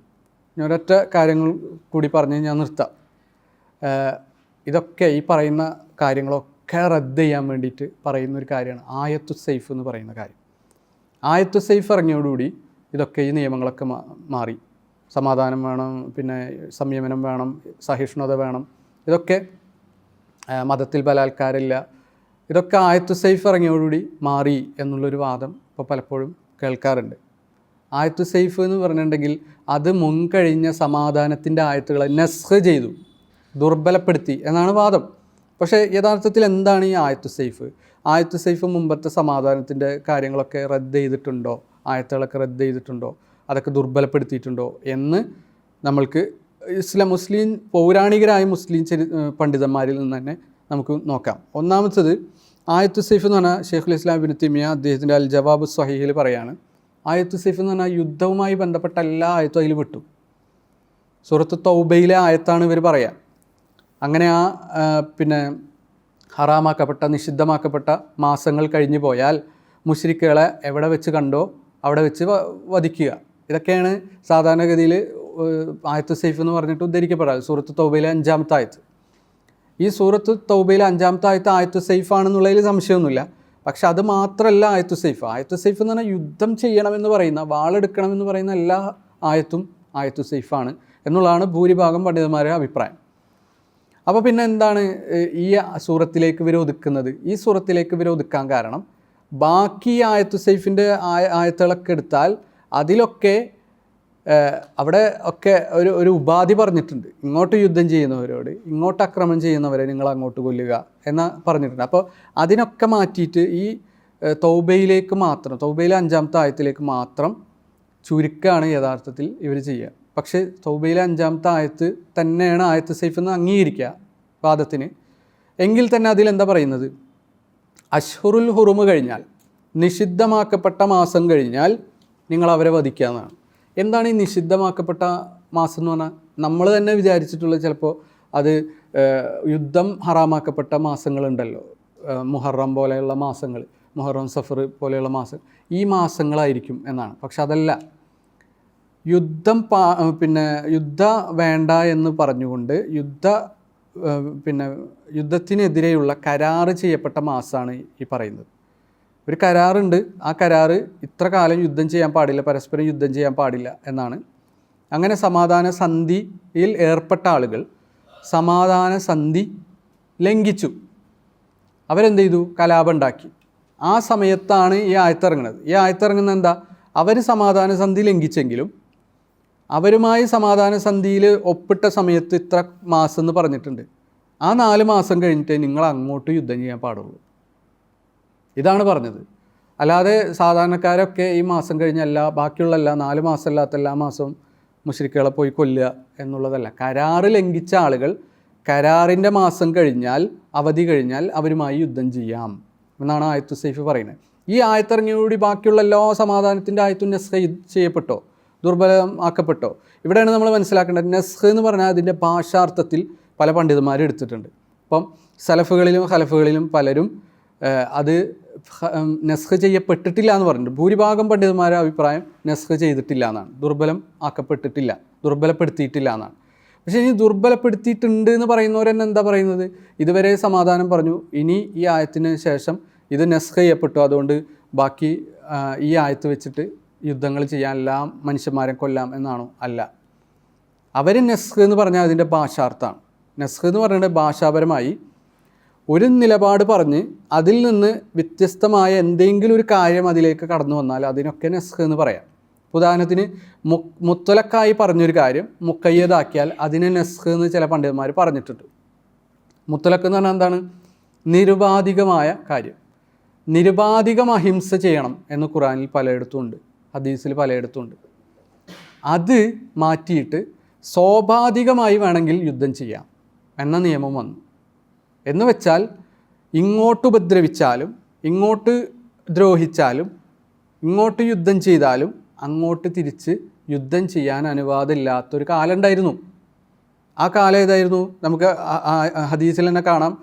പിന്നെ നബിയുടെ അടുത്ത് വന്നിട്ട് പിന്നെ അക്കബ ഉടമ്പടിയുടെ സമയത്ത് അബ്ബാസ് ബിൻ ഉബാദ പറയുന്നുണ്ട്, ഇൻഷിത നമീലുന്ന അലഹിം ഗോദംബി അസ്യാഫിന, നിങ്ങൾ അനുവാദം തരാണെങ്കിൽ ഞങ്ങൾ മദീനക്കാർ വന്നിട്ട് മക്കനെ ആക്രമിക്കാം, ഖുറൈശികളെ ആക്രമിക്കാം. അപ്പോൾ നബി പറഞ്ഞു, വലം ഊമിർ ബിദാലിക്, അത് കൽപ്പിക്കപ്പെട്ടിട്ടില്ല എന്ന് സീറോ ആലാമിൻ നുബലയിൽ ഇമാം സഹബി ബാബുൽ ആക്കബത്ത് സാനിയയിൽ ഉദ്ധരിക്കുന്നുണ്ട്. അതുപോലെ യാസർ കുടുംബത്തോട് നബി പറഞ്ഞിട്ടുണ്ട്, അവരെങ്ങനെ ദ്രോഹിച്ചുകൊണ്ടിരുന്നതാണ്. യാസർ കുടുംബത്തിൽ സുമയ്യ റളിയല്ലാഹുവിനെ വധിച്ചു, യാസർ റളിയല്ലാഹുവിനെ ദ്രോഹിച്ചു, അമ്മാർ റളിയല്ലാഹുവിനെ തീയിലിട്ട് പീഡനങ്ങൾ കൊടുത്തു. ആ സമയത്ത് മുഹമ്മദ് നബി പറയുന്നുണ്ട്, സൊബ്രൻ യാ ആല യാസർ ഫൈന മൗഇദകുമുൽ ജന്ന, നിങ്ങൾ ക്ഷമിക്കൂ, സഹിക്കൂ, ഉപദ്രവങ്ങൾ ഉണ്ടായാലും സഹിക്കുക, ക്ഷമിക്കുക. ഈ ഒരു ഘട്ടം ഉണ്ടായിരുന്നു. ഈ ഘട്ടം മാറിയിട്ട് അത് നിരുപാധികം അഹിംസയായിരുന്നു, പാസിഫിസമായിരുന്നു. ഇങ്ങോട്ട് കൊന്നാലും അടിച്ചാലും അങ്ങോട്ട് യുദ്ധം ചെയ്യാൻ അനുവാദമില്ലാത്തൊരു കാലഘട്ടം ഉണ്ടായിരുന്നു. അത് നസ്ഖ് ചെയ്തു എന്ന് വെച്ചിട്ടുണ്ടെങ്കിൽ അതിനെ സ്വാഭാവികമാക്കി മാറ്റി. നിരുപാധികമായ അഹിംസ സ്വാഭാവികമായ അഹിംസയാക്കി മാറ്റി. ഇങ്ങോട്ട് യുദ്ധം ചെയ്യാൻ വരാണെങ്കിൽ അങ്ങോട്ട് യുദ്ധം ചെയ്യാം എന്നാക്കി മാറ്റി. ഇതാണ് ഈ ആയത്തു സൈഫിൻ്റെ നസ്ഖ് എന്ന് പറഞ്ഞാൽ. ആയത്തു സൈഫ് ഇറങ്ങിയതോടുകൂടി, എന്നുവെച്ചാൽ യുദ്ധം ചെയ്യാനുള്ള ആയത്തുകൾ ഖുറാനിൽ വന്നതോടുകൂടി ഇങ്ങോട്ട് യുദ്ധം ചെയ്യാൻ വരുന്നവർ, ഇങ്ങോട്ട് ദ്രോഹിക്കുന്നവർ, ഇങ്ങോട്ട് കൊലപാതകം ചെയ്യുന്നവർ അങ്ങോട്ട് പ്രതികരിക്കാം എന്ന് വന്നു. അതിനു മുമ്പ് അത് പാടില്ലായിരുന്നു. മദീനയിൽ, മക്കയിൽ ഒരു വധശിക്ഷ നടപ്പാക്കപ്പെട്ടിട്ടില്ല. മദീനക്കാരിങ്ങോട്ട് വിളിച്ചിട്ട് മുഹമ്മദ് നബി കലാപം നയിച്ചിട്ടില്ല. അതിന് കാരണം എന്താണ്? അവിടെ നിരുപാധികം അഹിംസ ആയിരുന്നു ഉണ്ടായിരുന്നത് നിയമം. അതെന്തായി? മദീനയിലേക്ക് പോയി ഇസ്ലാമിക രാഷ്ട്രം വന്നതോടുകൂടി ഇങ്ങോട്ട് ആരെങ്കിലും ആക്രമിച്ചാൽ, നമ്മൾ മുസ്ലിങ്ങൾ ആരെങ്കിലും വധിക്കാൻ വന്നാൽ പ്രതിരോധിക്കാം. സ്വാഭാവികമായ അഹിംസ അനുവദിച്ചു, എന്ന് വെച്ചാൽ യുദ്ധം ചെയ്യൽ അനുവദിച്ചു. ഇതാണ് നസ്ഖ് എന്ന് പറയുന്നത്. ഞാൻ ഈ പറഞ്ഞ കാര്യം അബുൽ ഫറജ് ഇബ്നുൽ ജൗസി ഹിജ്റാബ്ദ 510 ജനിച്ച ആളാണ്. ഞാൻ ഈ വർഷം പറയുന്നത് എന്താണെന്ന് വെച്ചാൽ നമ്മളിപ്പോൾ ഉണ്ടാക്കിക്കൊണ്ടെന്നാണ് ഇതൊക്കെ ഈ ന്യായീകരണം എന്ന് വിചാരിക്കേണ്ട. പൗരാണികരായ പണ്ഡിതന്മാർ ഹിജ്റാബ്ദ 510 ജനിച്ച അബുൽ ഫറജ് ഇബ്നുൽ ജൗസി അദ്ദേഹത്തിൻ്റെ ജാദുൽ മസീർ എന്ന് പറയുന്ന ഗ്രന്ഥത്തിൽ പറഞ്ഞിട്ടുണ്ട്, ഷെയ്ഖുൽ ഇസ്ലാം ഇബ്നു തൈമിയ അദ്ദേഹത്തിനൊരു പുസ്തകമുണ്ട്. പുസ്തകത്തിൻ്റെ പേര് തന്നെ പ്രസക്തിയാണ്. ആ പേരെന്താണെന്ന് വെച്ചാൽ ഖാഇദ മുഖ്തസറ, നിയമങ്ങൾ ഫി ഖിതാലിൽ കുഫാരി മുഹാദനത്തിയും, മുശ്രിക്കുകളോട്, കാഫിറുകളോട് എപ്പോൾ യുദ്ധം ചെയ്യണം, എപ്പോൾ സമാധാന സന്ധി ഉണ്ടാക്കണം, വ തഹരീമി ഖത്ലിഹിം ലി മുജദ്ദിദി കുഫ്രിഹിം, അവർ കാഫിറാണ് എന്നത് കാരണത്താൽ മാത്രം അവരെ കൊല്ലാൻ പാടില്ല, അത് ഹറാമാണ്. അവർ യുദ്ധം ചെയ്താലേ കൊല്ലാൻ പാടില്ല. ഈ പുസ്തകത്തിൻ്റെ പേരെന്നതാണ്.